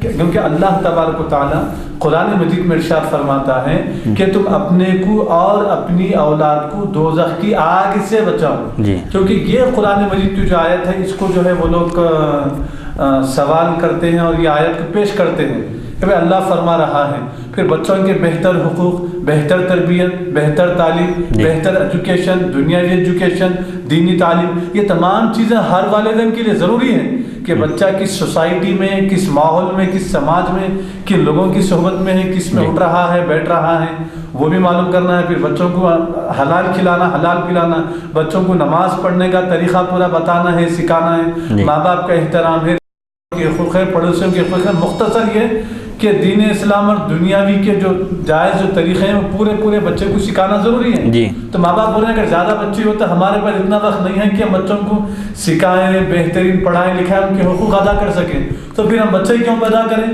تو اس کا کیا ہے مطلب، اس میں اس کا جواب کیا ہے بھائی؟ قرآن مجید میں اللہ تعالیٰ 1400 سال پہلے ہی فرما دیا وَلَا تَقْتُلُوا أَوْلَادَكُمْ خَشْيَةَ إِمْلَاقٍ. دور جاہلیت میں بھی فقر و فاقے کے ڈر سے کہ بھئی بچوں کو کہاں سے لا کر کھلائیں گے، یہ جاہلیت کی سوچ ہے، فکر. یہ روزی کا ذمہ اللہ لیا ہے، اور اللہ تعالیٰ ہی ہر ایک بندے کی روزی کا ذمہ دار ہے. بندوں کے لیے کوشش کرنا ہے، بس بندوں کا کام صرف کوشش کرنا ہے اور محنت کرنا ہے. تقدیر تو اللہ تعالیٰ لکھ چکا ہے، اور اللہ تعالیٰ نے تو فرما دیا. دور جاہلیت کے جاہلوں سے بھی اور تمام قیامت تک کے آنے والوں مسلمانوں سے خطاب ہے کہ تم اپنی اولاد کو فقر و فاقے کے ڈر سے قتل مت کرو. تم کیا سمجھ رہے ہیں بچے پیدا ہونا تو ہم پرورش کر رہے ہیں، ہم کما رہے ہیں؟ نحن نرزقکم و ایاہم. ہاتھ پیر میں طاقت ہے، کچھ صلاحیت قابل ہے، تو یہ سمجھ رہے ہیں کہ یہ سب اپنی ہے، ذاتی ہے. یہ تو سب اللہ کی عطا کردہ ہے. ہم تم کو بھی روزی دینے والے ہم ہی ہیں، اور ان کو روزی دینے والے بھی ہم ہی ہیں. فکر کرنے کی ضرورت نہیں ہے. اور حدیث میں آیا ہے کہ کوئی نفس اس وقت تک انتقال نہیں کرتا جب تک کہ وہ اپنے رزق کا کوٹا مکمل نہ کر لے.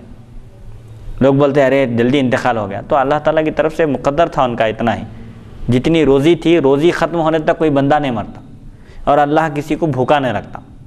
تو اللہ تعالیٰ جب خود روزی کا ذمہ دار ہے، اسلامی سوچ، اسلامی فکر بنانے کی ضرورت ہے. ہاں جہاں تک مسئلہ عورتوں کی صحت کا ہے، جلدی جو بچے پیدا ہوتے ہیں 1 سال 2 سال کے، اس میں سنبھالنے کی مشکل ہوتی ہے. تو ایسی صورت میں شریعت کی طرف سے اتنی اجازت ہے. اجازت کا مطلب یہ نہیں ہے کہ فیملی پلاننگ کرانا ہے یا روکنا نہیں ہے. صحت پر اگر بار پڑ سکتا ہے عورت کے، اور مشہور و معروف یعنی تجربے کار اور دیندار ڈاکٹروں کا اگر مشورہ ہے تو وہاں پر فقہا نے اجازت دی ہے. خاص طور پہ مسلمان ہونا چاہیے، مسلمان ہونا چاہیے، قابل بھروسہ ہونا چاہیے، شریعت کا پابند ہونا چاہیے. اور واقعتاً جو ریزن بتا رہا ہے ڈاکٹر کہ صحت پر اثر پڑ سکتا ہے، خطرہ ہو سکتا ہے، وہاں شرعاً اجازت ہے، مجبوری کی صورت میں ہو. یہ ہے اصل مسئلہ. اچھا، بچوں کو سنبھالنے میں اگر تکلیف ہو رہی تو ٹیمپریری بھی روک سکتے ہیں، روکنے کی اجازت ہے. مستقل روکنے کی نہیں، مستقل روکنے کی اجازت نہیں ہے. اچھا، پھر یہ ایک ہو گیا، یہ تو کھانے کا تو ذمہ اللہ لیا ہوا ہے، لیکن ماں باپ کے اوپر جو اور ایک فرض ہے بچوں کی بہتر تعلیم، بہتر ایجوکیشن. ہاں، بہتر تعلیم، بہتر ایجوکیشن، یہ مسئلہ ہے. اب تعلیم تو اگر سب پورے ایجوکیشن حاصل کریں گے، تعلیم حاصل کریں گے، پورے تعلیم یافتہ ہو جائیں گے، کوئی دوسرا پیشہ اختیار ہی نہیں کریں گے، تو ان پیشوں کو کون اختیار کریں گا؟ اللہ تعالیٰ نے انسان کو مدنی و طبع بنایا. مدنی و طبع مطلب یہ ہے کہ جس طرح جانور جنگل میں زندگی گزار سکتا ہے انسان نہیں گزار سکتا تنہا زندگی. جانوروں کو دیکھیں گے اب کسی کی ضرورت ہی نہیں ہے, نہ کپڑے کی ضرورت ہے نہ لباس کی ضرورت ہے, گرمی سردی بارش ہر موسم میں جنگل میں وہ زندگی گزار سکتے ہیں, انسان ایسی زندگی نہیں گزار سکتا.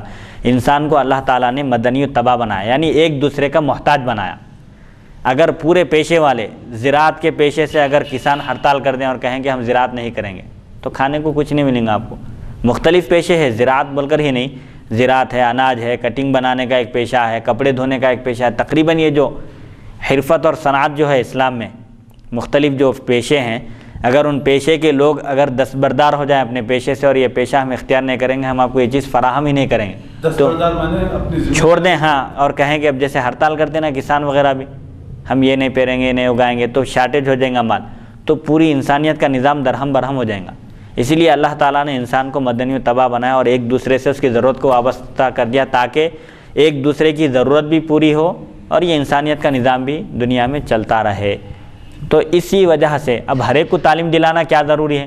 صحابہ کرام میں بھی پورے اس وقت مختلف پیشوں میں لگے ہوئے تھے, کوئی زراعت کرتے تھے, کوئی کھیتی باڑی کرتے تھے, کوئی عطر کا کاروبار کرتے تھے, کوئی کپڑوں کا کاروبار کرتے تھے, کسی کا کوئی اور کاروبار تھا.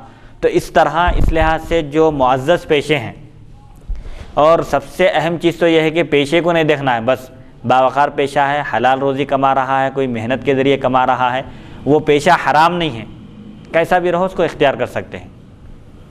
ارے لکڑیاں بیچنے والا ہے, لکڑیاں بیچنے والا ہوں گا لیکن محنت کر رہا, جنگل جا رہا, لکڑیاں کاٹ کے لا رہا, کسی کو دھوکہ نہیں دے رہا, کسی کا حرام نہیں کھا رہا.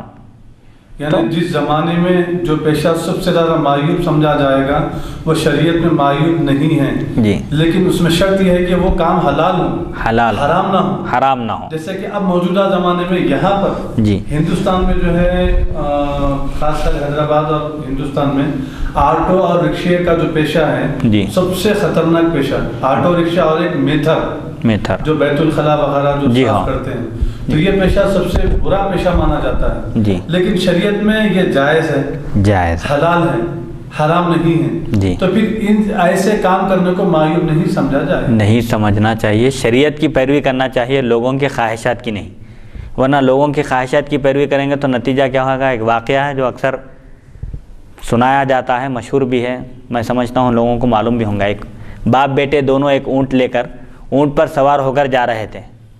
ایک گاؤں میں داخل ہوئے, لوگوں نے دیکھ کر کہا کہ کتنے ظالم لوگ ہیں, ایک اونٹ ہے بیچارہ جانور, اس پر دونوں سوار ہو کر جا رہے ہیں, ذرا رحم نہیں آتا. باپ اتر گئے, بیٹے کو بٹھا کر لے کے چلے, ایک چلنا چاہیے ایک بیٹھنا چاہیے سواری پر. اور ایک گاؤں میں داخل ہوتا, وہاں پر دیکھ کر پوچھے کون ہے یہ, تو والد بولے کہ یہ بیٹا ہے, اور والد نکیل پکڑ کر چل رہے ہیں. تو لوگ بولے بیٹے کو شرم نہیں آتی, بیٹا ہو کر اونٹ پر سوار ہے اور والد پیدل چل رہے ہیں. تو والد سوار ہو گئے, بیٹا اتر گیا. پھر ایک گاؤں میں داخل ہوئے تو لوگوں نے پوچھا کون ہے, یہ والد ہے, یہ بیٹا ہے نکیل پکڑا ہوا. تو بولے ارے والد کو اتنا بھی رحم نہیں آتا, بچے کو پیدل چلا رہے ہیں اور خود سوار ہیں. دونوں اتر کے پیدل چل رہے ہیں. گاؤں میں داخل ہوئے, ارے کتنے بیوقوف ہے, سواری رکھ کر پیدل چل رہے ہیں. آخر میں لے جا کے وہ گھوڑے کو دریا میں غرق کر ڈال دیے. تو مطلب یہ ہوا کہ گھوڑے کو, وہ سواری کو. بہرحال بیان کرتے واقعہ قصہ ہے, صرف نصیحت اور عبرت حاصل کرنا یہ ہے کہ اگر دنیا والوں کو آپ دیکھیں گے تو گھر کے باہر نکلنا بھی مشکل ہو جائیں گے. ارے میں اب یہ بگونا اٹھا کر لے جاؤں گا باہر, یہ تھیلیاں اٹھا کر لے جاؤں گا سودے کے, تو لوگاں دیکھ کر کیا بولیں گے. اگر لوگوں کو دیکھ کر آپ کوئی کام کریں گے نا, زندگی نہیں گزار سکتے. اگر لوگوں کی بے عزتی کو آپ محسوس کر کے اگر زندگی گزارنا چاہنا تو شہر چھوڑ کر جنگل میں چلے آنا پڑتا آپ کو, جہاں پر کوئی دیکھنے والا نہیں ہے. تو لوگوں کی بے عزتی کی, ان کے طعنوں کی پرواہ نہیں کرنا. کوئی کام کر رہا ہے انسان, جائز کام ہے, حلال ہے, شریعت کی روشنی میں اس کا جواز ہے, تو وہاں پر کسی کی پرواہ نہیں کرنا. ایسے بھی لوگ دیکھنے میں جو محنت کرتے, دیکھنے میں اچھے معزز رہتے لوگ, لیکن محنت کے کاموں سے جینے چراتے. لوگ کیا بولتے یہ نہیں دیکھتے. لوگ بولتے بہت, لیکن مدد کے وقت کام آتے آپ کے.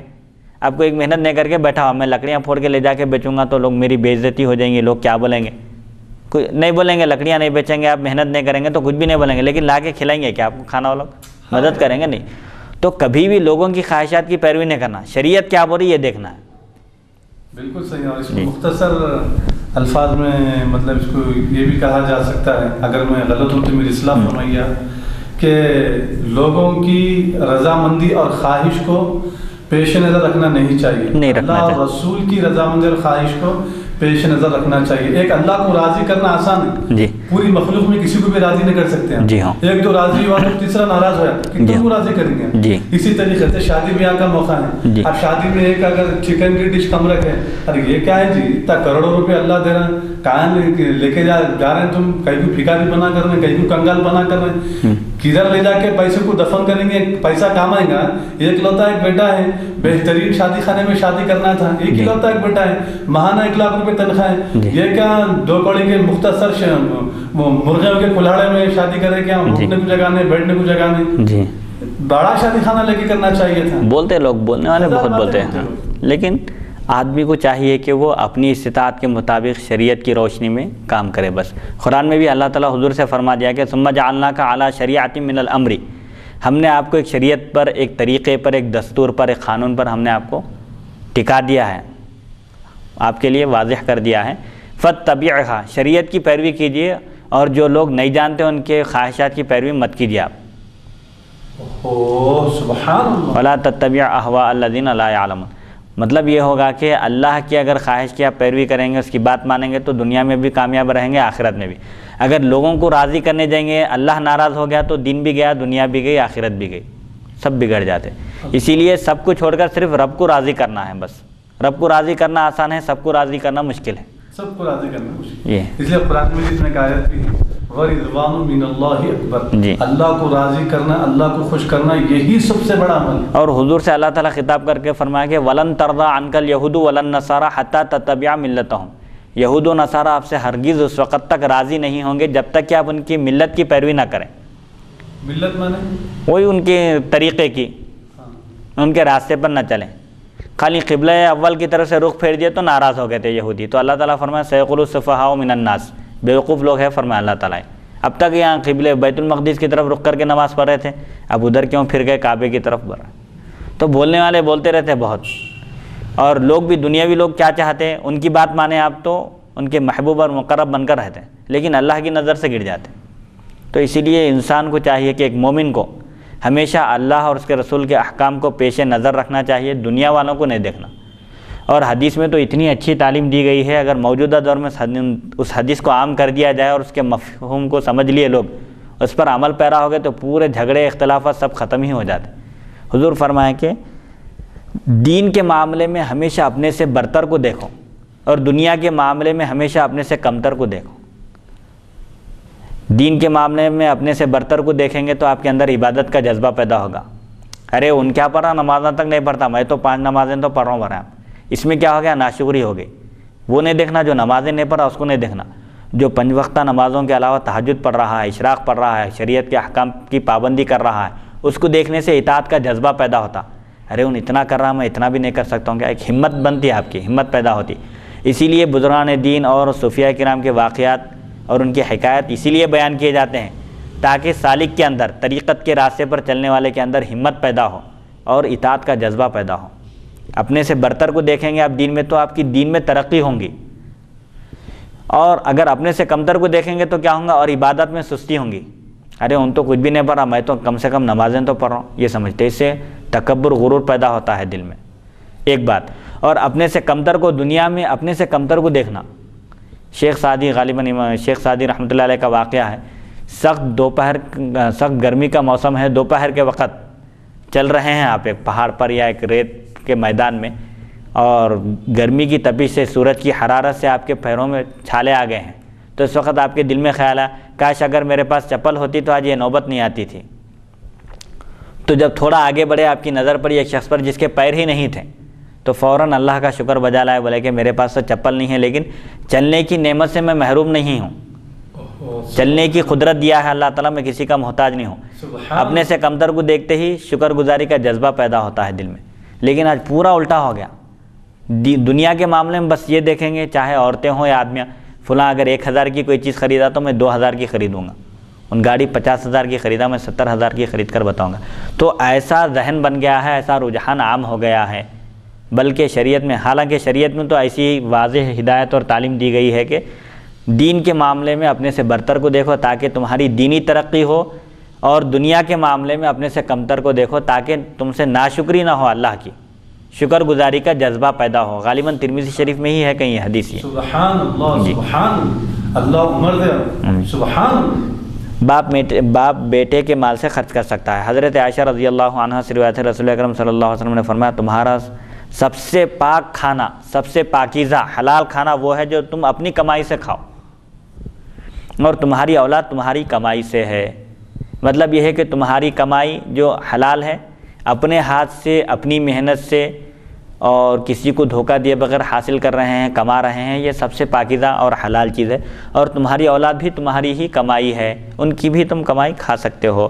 اس باب میں حضرت جابر اور عبداللہ بن عمر رضی اللہ عنہما سے بھی روایت مذکور ہیں. یہ حدیث حسن ہے. بعض محدثین نے اسے بواسطہ عمارہ بن عمیر اور ان کی والدہ عمارہ حضرت عائشہ رضی اللہ عنہا سے روایت کیا ہے.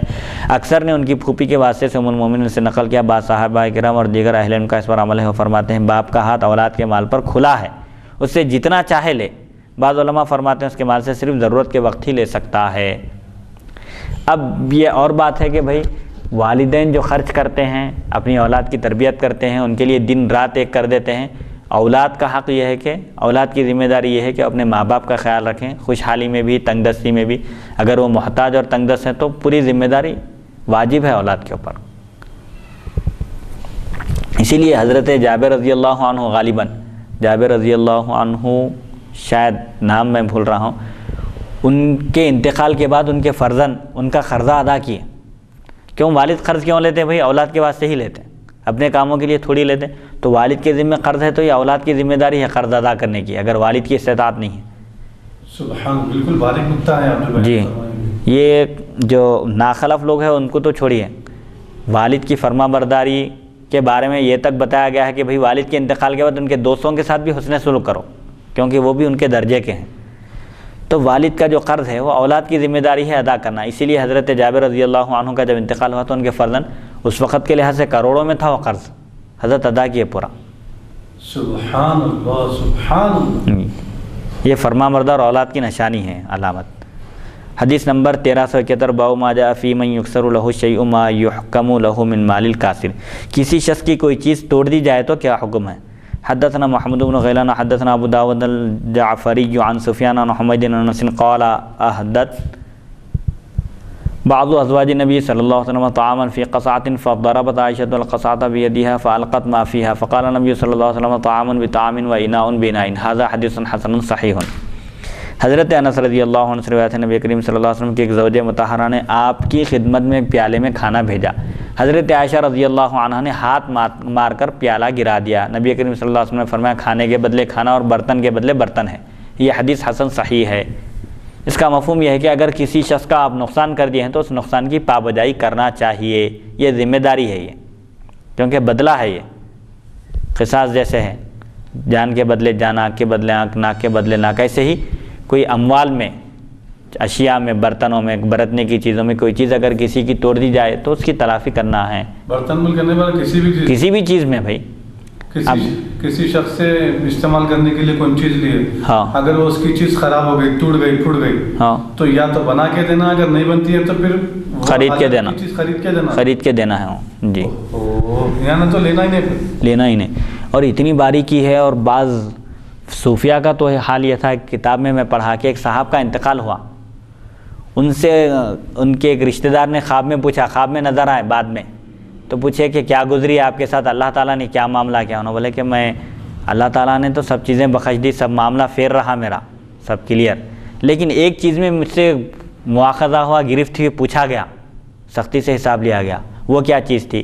میں کرائے کے مکان میں تھا، ایک مرتبہ میں کچھ لکھ رہا تھا تو دیوار کی مٹی گر رہی تھی، سیاہی زیادہ پڑ گئی پیپر پہ، تو مجھے وہ چونے کی مٹی کی ضرورت پڑی. پہلے میں اس کو ہاتھ میں لیا، پھر خیال آیا کہ بھئی یہ تو میرا مکان نہیں ہے، یہ مکاندار کا ہے، میں کیسے استعمال کروں؟ پھر دل میں خیال آیا ایک معمولی چیز ہے، اس کے بارے میں اجازت لینے کی ضرورت نہیں ہے. بعض چیزیں ایسی ہوتی اب بلا اجازت بھی استعمال کر سکتے، ناراض نہیں ہوتا ہو جس کی چیز ہے وہ. تو پھر خیال آیا کہ بھئی یہ تو معمولی چیز ہے، مٹی ہے اور وہ بھی گر رہی. وہ لیے تو ان سے گرفت ہوئی کہ بھئی آپ کی چیز ہی نہیں تھی، آپ وہ استعمال کیسا کریں؟ اور ایک صاحب کا بھی ایسے معاملہ ہوا، بولے سب اللہ تعالیٰ نے مجھے بخش دیا، پورے چیزیں سب کلیئر تھی، لیکن ایک سوئی میں اپنے پڑوسی سے ایک مرتبہ عاریتاً لیا تھا، عارضی طور پر لیا تھا، ٹیمپورری، لیکن واپس نہیں کر سکا، آمدن نہیں، بھول گیا انہیں. بس چیزیں بھول جاتے نا، لا کے رکھ لیتے اپن، انہوں پھر آگے یاد دلائے تو جب ذہن میں آتا، تو آمدن بھی نہیں کرے. اور سوئی اس زمانے میں کتنے میں آتی تھی ہوں گی؟ ابھی 98 روپے میں آتی سوئی. تو ایک چھوٹی معمولی چیز بھی اگر کسی کا حق ہے تو ذمہ داری ہے. مومن کا تقاضا یہ ہے کہ وہ اس کو واپس کر دے. ایمان کا تقاضا یہی ہے کہ اگر کسی کی کوئی چیز لائے ہیں تو واپس کر دیں، اس کے پوچھنے سے پہلے ادا کر دیں. سبحان اللہ سبحان اللہ. حدیث نمبر 1372. حدثنا علی بن حجر حدثنا سوید بن عبد العزیز عن حمید بن انس ان النبی صلی اللہ علیہ وسلم استعار قصعة فضاعت فضمنها لهم وهذا حديث غير محفوظ وانما اراد عندي سوید الحديث الذي رواه ثوری وحديث ثوری اصح وحدیث ثوری اصح. حضرت انس رضی اللہ عنہ سے روایت نبی کریم صلی اللہ علیہ وسلم نے ایک پیالہ مستعار لیا، عارضی طور پر لیا، اور وہ کہیں ضائع ہو گیا تو آپ نے اس کے بدلے اس کی قیمت ادا کی ان کو. یہ حدیث غیر محفوظ ہے. میرے نزدیک سوید نے ثوری والی روایت بیان کرنا چاہیے. حدیث ثوری اصح ہے. تو اس حدیث کا خلاصہ بھی یہی ہے کہ اگر کسی کے پاس سے کوئی چیز عاریتاً لی جائے، عارضی طور پر لی جائے، اور وہ ضائع ہو جائے یا گم ہو جائے یا پھوٹ جائے، ٹوٹ جائے، تو اس کی تلافی کرنا واجب ہے. اس کو وہ چیز لوٹانا واجب ہے. بن سکتی ہے بنا کر دینا، نہیں بن سکتی ہو تو اس کو پھر نہیں خرید کر دینا پڑتا. یا نہیں بھی نہ خریدے تو کم سے کم اس کا جو کنڈیشن تھا ویسی کنڈیشن، اسی کنڈیشن میں واپس لوٹانا. حدیث نمبر 1373. باب ما جاء فی حد بلوغ الرجل والمرأة. مرد اور عورت کی حد بلوغ، کہ مرد کب بالغ ہوتا ہے اور عورت کب بالغ ہوتی ہے. یہ علامہ ظاہر نہ ہونے کی صورت میں اس کی عمر کیا ہے، اب یہ حدیث میں آئیں گا اس کا ذکر. حدثنا محمد بن وزیر الواسطی حدثنا اسحاق بن یوسف الازرق عن سفیان. حدثنا اسحاق بن یوسف الازرق عن سفیان عن عبید اللہ بن عمر عن نافع عن ابن عمر قال عرضت على رسول الله صلی اللہ علیہ وسلم في جيش وانا ابن 14 فلم يقبلني فعرضت عليه من قابل في جيش وانا ابن 15 فقبلني. قال رافع فحدثت بهذا الحديث عمر بن عبد العزيز فقال هذا حد ما بين الصغير والكبير ثم كتب ان يفرض لمن بلغ 15. حضرت ابن عمر رضی اللہ عنہما سے روایت ہے، فرماتے ہیں مجھے ایک لشکر میں حضرت صلی اللہ علیہ وسلم کی خدمت میں پیش کیا گیا. اس وقت میں 14 سال کا تھا تو آپ نے مجھے قبول نہیں فرمایا. آئندہ سال ایک لشکر میں مجھے آپ کے سامنے پیش کیا گیا، اس وقت میری عمر 15 سال تھی تو آپ نے مجھے قبول فرما لیا. نافع فرماتے ہیں میں نے یہ حدیث حضرت عمر بن عبدالعزیز رضی اللہ عنہ کو سنائی تو انہوں نے فرمایا یہ چھوٹے اور بڑے کے درمیان حد ہے. پھر آپ نے لکھا 15 سال والے کے لیے حصہ مقرر کیا جائے جنگ میں شریک ہونے کے لیے، یا جو احکام بلوغ کے بعد سے جو جاری ہوتے ہیں اس کے لیے 15 سال کی عمر بتائی گئی ہے. صاحبین کے پاس لڑکے کے لیے 15 سال ہے اور لڑکی کے لیے 12 سال ہے. یہ کب ہے؟ یہ علامتیں ظاہر نہ ہونے کی صورت میں. اگر کسی لڑکے اور لڑکی میں اس عمر سے پہلے علامتیں ظاہر ہو گئی بلوغیت کی تو اس کو بالغ شمار کیا جائے گا. نہیں ہونے کی صورت میں یہ عمر متعین کی گئی، مقرر کی گئی. زیادہ سے زیادہ لڑکے کے لیے 15 سال ہے، لڑکی کے لیے 12 سال ہے. اور امام اعظم ابو حنیفہ رحمۃ اللہ علیہ کے لیے لڑکے کے لیے 15 سال اور لڑکی کے لیے 15 سال اور لڑکے کے لیے 18 سال ہے، لیکن فتویٰ صاحبین کے قول پر ہے. حدیث نمبر 1374. حدثنا ابن ابی عمر حدثنا سفیان بن عیینہ عن عبید اللہ بن عمر عن نافع عن ابن عمر عن النبی صلی اللہ علیہ وسلم نحوه ولم يذكر فيه ان عمر بن عبد العزيز كتب ان هذا حد ما بين الصغير والكبير. وذكر ابن عیینہ في حدیثه قال حدث به عمر بن عبد العزيز فقال هذا حد ما بين الذرية والمقاتلة.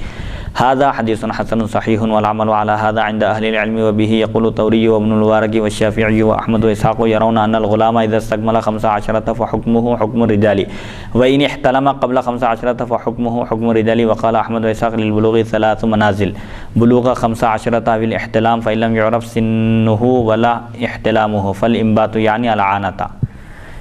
ابن ابی عمر نے بواسطہ سے سفیان بن عیینہ عبید اللہ بن عمر نافع حضرت ابن عمر رضی اللہ عنہما سے اس کے ہمانہ مرفوعاً روایت کی، لیکن اس میں یہ مذکور نہیں کہ حضرت عمر بن عبدالعزیز رضی اللہ عنہ نے لکھا یہ چھوٹے اور بڑے کے درمیان حد ہے. ابن عیینہ نے اپنی روایت میں بیان کیا کہ میں نے حضرت عمر بن عبدالعزیز رضی اللہ عنہ سے حدیث بیان کی تو انہوں نے فرمایا یہ لڑکوں اور مجاہدین کے درمیان حد ہے.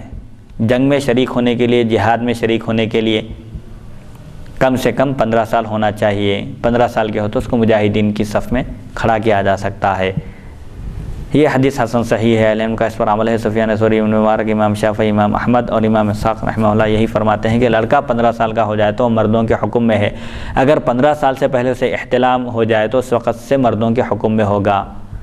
امام احمد اور امام اسحاق رحمہ اللہ فرماتے ہیں بلوغ کی 3 منازل ہیں: 15 سال یا احتلام، اور اگر یہ دونوں معلوم نہ ہو سکے تو زیر ناف بالوں کا آنا. بلوغیت کی جو علامتیں لڑکے کے لیے اور لڑکی کے لیے علیحدہ ہیں، مقرر کی گئی ہیں، اگر وہ علامتیں ظاہر نہ ہوں تو لڑکی کے لیے 12 سال اور لڑکے کے لیے 15 سال، اور اگر وہ علامتیں ان دونوں کے لیے ان کی مقرر کردہ عمر سے پہلے 12 سال سے پہلے لڑکی کے لیے، 15 سال سے پہلے لڑکے کے لیے اگر ظاہر ہو جائے کوئی علامت تو اس وقت سے ہی اس کی بلوغیت کا شمار ہوگا، اس کو بالغ شمار کیا جائے گا۔ علامت ظاہر نہیں ہونے کی صورت میں یہ عمر ہے، 15 سال کا ہو جائے اور کوئی علامت ظاہر نہ بھی ہو تو وہ بالغ شمار ہوگا۔ لڑکی ہے 12 سال کی ہو گئی، کوئی علامت ظاہر نہیں ہوئی بلوغیت کی، تب بھی وہ بالغ شمار کی جائے گی۔ حدیث نمبر 1375 باب ما جاء فی من تزوج امرأۃ ابیہ۔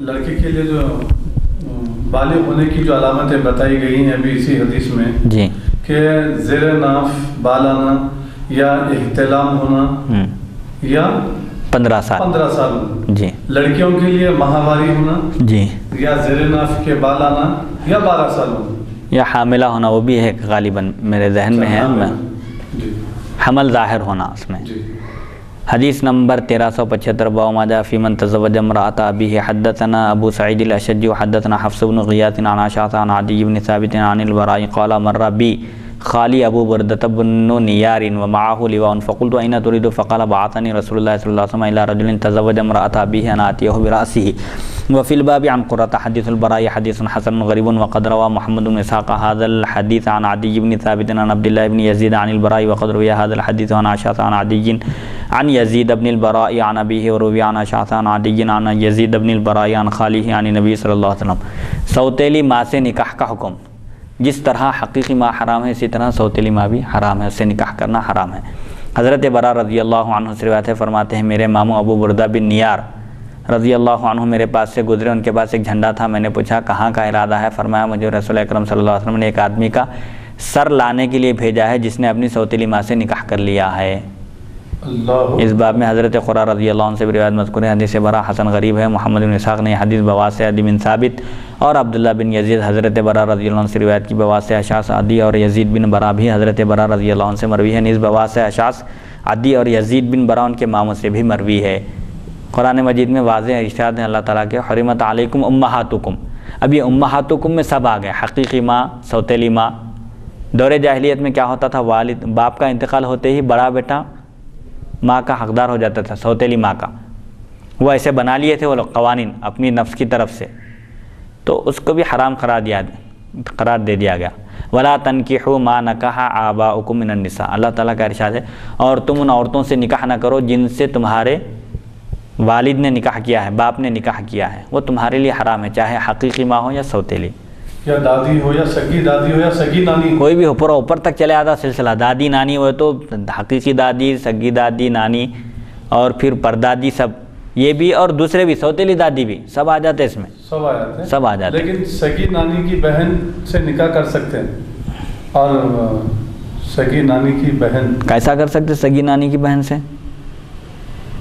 نہیں ہو سکتا۔ سگی نانی کی بہن کیا ہوں گی؟ والدہ کی خالہ ہوں گی، پھر جس طرح خالہ حرام ہے، خالہ کی خالہ بھی حرام ہے۔ یہ جو سلسلہ ہے اس میں جو بیان کیے گئے ہیں احکامات، اس میں پورا اوپر تک ہے، دادی ہوئے تب کتنے بھی دادیاں رہو، دادی، پردادی، پردادی کی پردادی، پورے اوپر تک رہو، سب حرام ہیں۔ حدیث نمبر 1376 باب ما جاء فی الرجل یکون احدهما اسفل من الاخر فی الماء، ایک شخص کی زمین پس جگہ ہو تو پانی کا حکم کیا ہے؟ ایک شخص کی زمین نیچے ہے اور ایک شخص کی اوپر ہے، اب پانی جو آ رہا ہے وہ مشترک ہے ان لوگوں کے درمیان، تو دوسرے کے لیے کس طرح کیا صورت ہوگی پانی پہنچانے کی، اس کا حدیث میں بیان آ رہا ہے۔ مشترکہ معنی دونوں کا ملا ہوا ہے، ابھی اس کو پڑھیں گے، اس میں کیا ہے معلوم ہوتا ابھی۔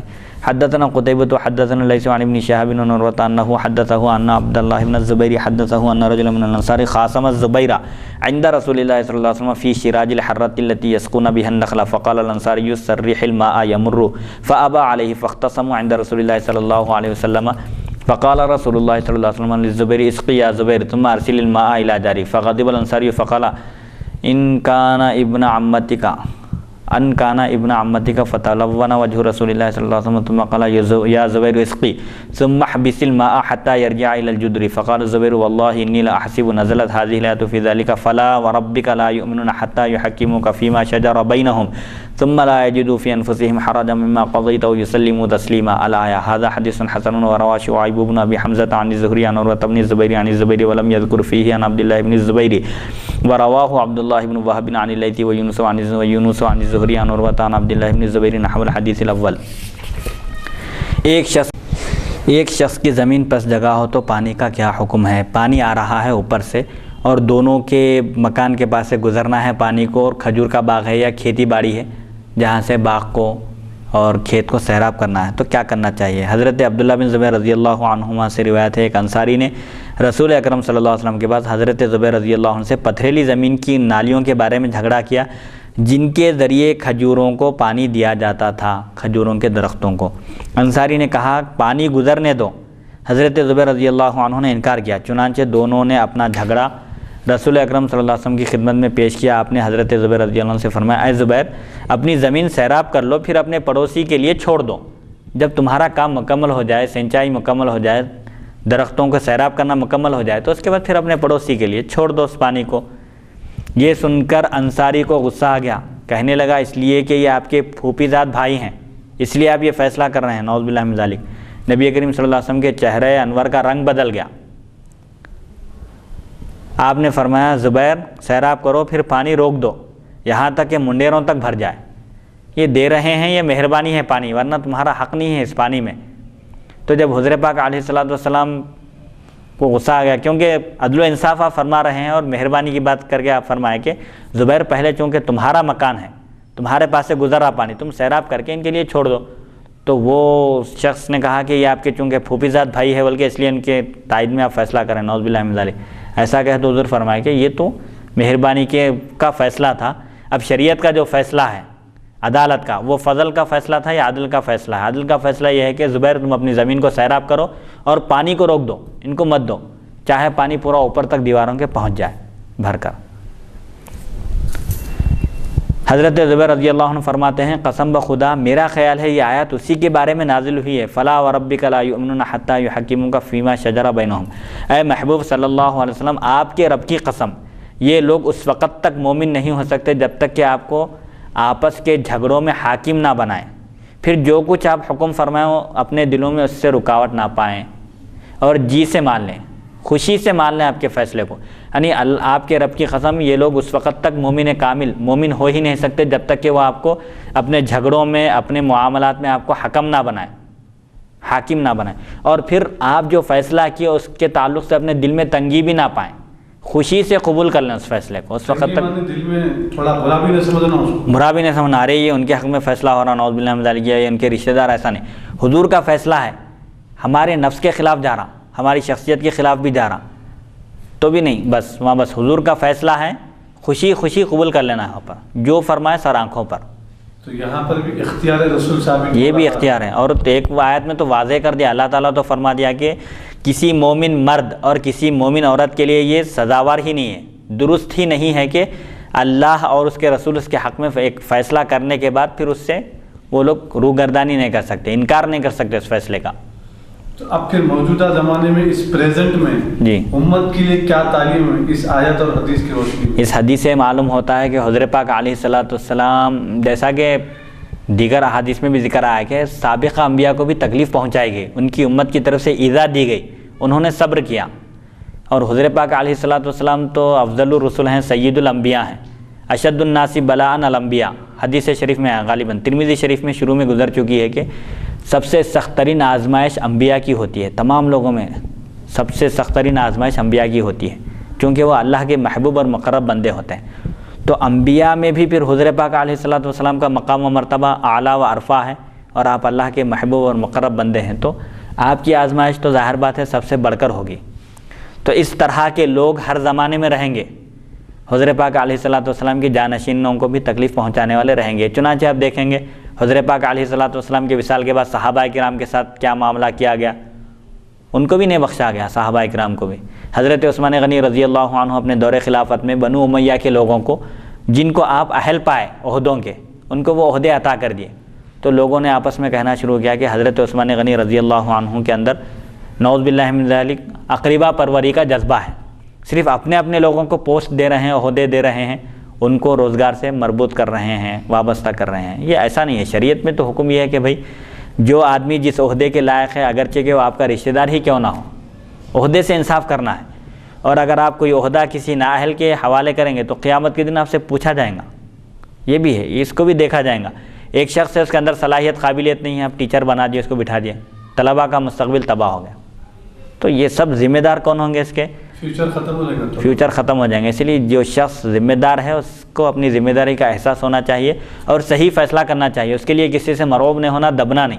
جو شخص جس عہدے کا اہل ہے، صلاحیت قابلیت رکھتا ہے، اگرچہ کہ کم درجے کا ہوگا، نسبی اعتبار سے یا کسی بھی اعتبار سے اس کا معاشرے میں مقام نہیں ہوگا، لیکن صلاحیت قابلیت ہے، اللہ تعالیٰ نے اس کو نوازا ہے علم سے، تو اس کا لحاظ کرنا چاہیے۔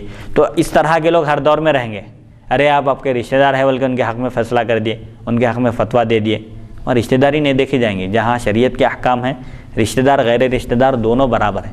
یہ بنی اسرائیل کا طریقہ تھا، کوئی معزز شخص سے کسی معزز شخص سے گناہ ہوتا، پیسے والا ہے، مالدار ہے، شریعت معاشرے میں اس کا ایک مقام ہے، ذی حیثیت ہے، تو اس سے پیسے لے کے اس کو چھوڑ دیتے تھے، حج جاری نہیں کرتے تھے۔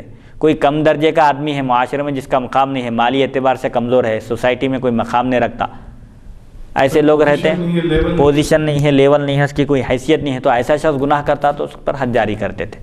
تو اس طرح کے کہنے والے، تانے دینے والے ہر زمانے میں رہیں گے، لیکن حضور پاک علیہ الصلوۃ والسلام کے جو جانشین ہیں، علماء ربانیین ہیں، ان کی ذمہ داری یہ ہے کہ وہ اس طرح کی چیزوں کو اہمیت نہ دیں، بلکہ اپنا فرض منصبی ادا کرتے رہیں۔ اللہ کے لیے غصہ آنا، اپنی ذات کے لیے غصہ نہیں آنا، بس یہ ہے۔ تو حضور پاک علیہ الصلوۃ والسلام نرمی کر کے اس انصاری کے حق میں فیصلہ کیے تھے کہ بھئی عدل کا تقاضا تو یہ ہے کہ تمہارا گھر نیچے ہے، تمہاری زمین نیچے ہے، تمہارا کوئی حق نہیں بنتا اس پانی میں، لیکن اس کے باوجود یہ رعایت دی جا رہی ہے کہ چونکہ یہ شخص پانی کے قریب ہے، پہلے ان کو سیراب کرنا چاہیے اپنے باغ کو، پھر تم کو دینا چاہیے، یہ فضل کے طور پر ہے۔ ورنہ عدل یہ ہے کہ پانی نہیں دیے تو بھی آپ مطالبہ نہیں کر سکتے حضور شرابی کسی بھی قانون کے اعتبار سے۔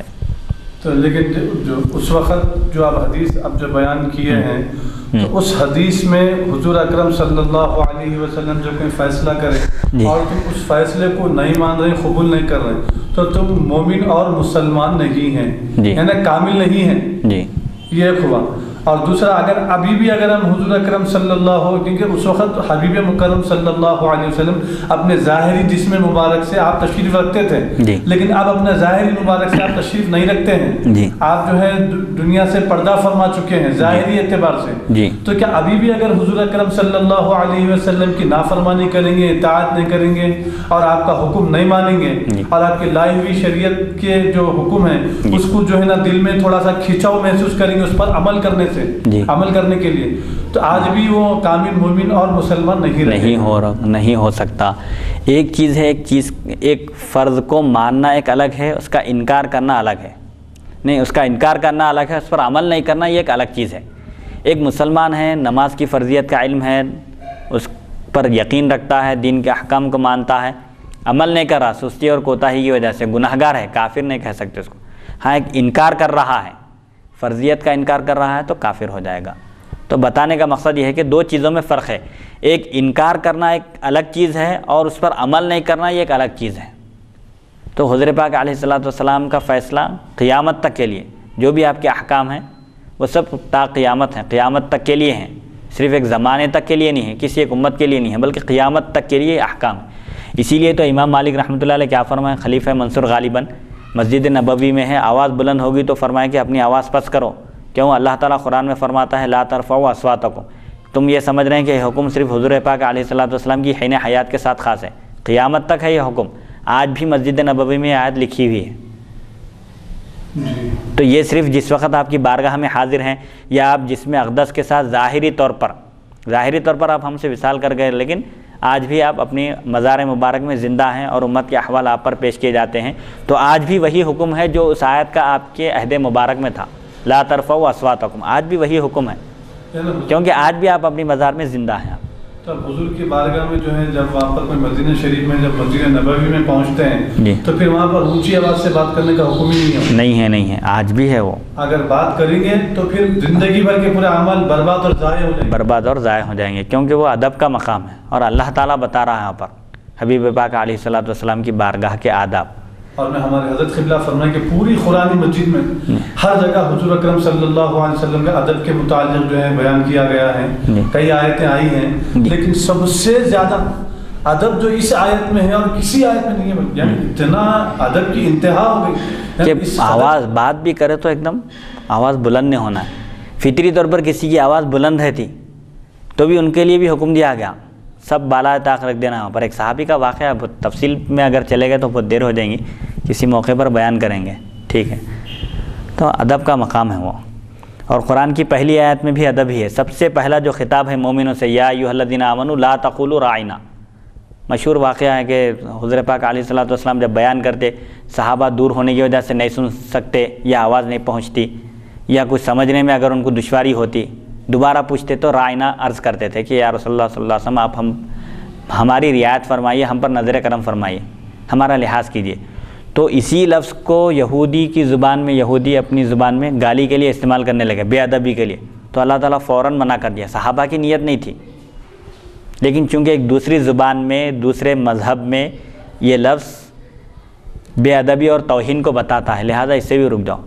اس کے بعد جو چاہے کہو بول کے نہیں بولا. اللہ تعالیٰ ایسا لفظ متعین کر دیا کہ جس میں پھر دو معنی کا مفہوم نہیں ہونا, دو معنی کا احتمال نہیں ہونا, شک نہیں ہونا. رائنا ہوتے ایک معنی یہ بھی ہو سکتے وہ بھی ہو سکتے, وہاں ایسا نہیں. کیا کہنا چاہیے, انظرنا بولا, رائنا بولو ہی مت.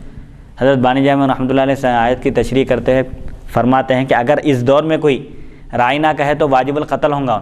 اس سے اس کی نیت نہیں پوچھی جائیں گی تمہاری نیت کیا ہے. ارے یہ صریح لفظ ہے اور یہودیوں کی زبان میں بے ادبی اور توہین کو بتاتا ہے. اگر آج بھی کوئی لفظ استعمال کرے تو واجب القتل ہے فرمایا. اس کی نیت نہیں پوچھی جائیں گی کیونکہ اللہ تعالیٰ جب منع کر دیا تو وہ حرام ہو گیا, وہ کہنا حرام ہے. اس کے معنی کچھ بھی ہوں گے. تو مطلب یہ ہوا کہ حضرت پاک علیہ الصلوۃ والسلام کا مقام و مرتبہ اور آپ کی شخصیت اس قدر بلند و بالا ہے اور اتنی عظمت والی ہے کہ کوئی ایسا لفظ بھی استعمال نہیں کر سکتے جس کے اندر ایک مفہوم, ایک پہلو توہین کا نکلتا ہو. یہ ہے. لیکن بیچارے کو معلوم ہی نہیں رائنا کا بارے میں, لیکن پھر بھی اگر منہ سے نکل رہا, اس کو نہیں معلوم, عربی سے زبان سے واقف نہیں ہے, جی لینگویج سے واقف نہیں ہے, تو رائنا بھی کیسا بول رہا ہوں, کسی نہ کسی سے سنا ہی ہوں گا نا. اور سورہ عبس میں حضرت پاک علیہ الصلوۃ والسلام کا جو واقعہ بیان کیا گیا, ایک منافق حضرت عمر کے دور میں سورہ عبس پڑھتا تھا اکثر فجر کی نماز میں, تو آپ فرمائیں کہ اس کو قتل کر دو. بولے کیوں؟ سورہ عبس و تولا میں حضرت پاک علیہ الصلوۃ والسلام قریش کے سرداروں کو اسلام کی طرف راغب کرنے کے لیے ان سے گفتگو میں مصروف تھے. تو ایک صحابی, نابینا صحابی حضور کی خدمت میں حاضر ہو کر عرض کیے کہ آپ مجھے ارشاد فرمائیے, میری تربیت کیجیے, تلقین کیجیے, ہدایت دیجیے بول کے عرض کیے. تو حضرت پاک علیہ الصلوۃ والسلام ان کی طرف اس لیے توجہ نے فرمایا کہ بھئی یہ تو مسلمان ہیں اور ان کے لیے سرداران قریش کے لیے تھوڑا سا وقت نکال کر ان کو اسلام کی تعلیم دے کر اسلام کی طرف راغب کرنا ہے تاکہ ان کے تابع جتنے لوگ ہیں سب مسلمان ہو جائیں, سب اللہ کے دین میں داخل ہو جائیں. تو صحابی آنے سے ڈسٹرب ہو گیا وہاں پر حضرت پاک علیہ الصلوۃ والسلام کو. لیکن اللہ تعالیٰ فرمایا کہ بھئی یہ لوگ تو کبھی بھی ایمان لانے والے نہیں ہیں, آپ ان کے پیچھے کیوں محنت کرتے, بجائے ان کے جو شخص آپ کے پاس ہدایت کا طالب ہو کر آیا ہے اس کی طرف توجہ فرمائیے. تو اللہ تعالیٰ وہاں پر عتاب کیا تھا, پر ناز سے خطاب کیا کہ بھئی آپ کو یہ نہیں, ایسا کرنا چاہیے تھا. تو ایسی چیزیں بھی, ایسی صورتیں بھی بار بار پڑھے تو اس کا مطلب یہ ہوا کہ حضور کے احترام اور آپ کے تقدس کے قائل ہی نہیں ہیں. اللہ تعالیٰ اللہ ہونے کی حیثیت سے, خالق ہونے کی حیثیت سے حضرت پاک علیہ الصلوۃ والسلام سے اگر کچھ فرمائے تو وہ اللہ کا اختیار ہے, لیکن بندے نہیں بول سکتے کچھ بھی. انبیاء کی شان میں بندے کچھ نہیں کہہ سکتے. تو اللہ اگر کچھ فرمایا تو وہ اللہ کا اختیار ہے. اللہ اور بندے کا معاملہ ہے, وہ تو خالق ہے, وہ تو خالق ہے, خدا ہے جی, تو بندے نہیں کہہ سکتے. جی تو اس حدیث شریف میں جو ذکر آیا ہے بتانے کا مقصد یہی ہے کہ جس طرح انبیاء کرام کو ستایا گیا, ان کو تکلیف پہنچائی گئی, ایذا دی گئی, اسی طرح علماء حق اور علماء ربانی جن کے ساتھ بھی ایسا معاملہ ہو سکتا ہے تو ان کو کیا کرنا چاہیے, صبر و تحمل کا مظاہرہ کرنا چاہیے.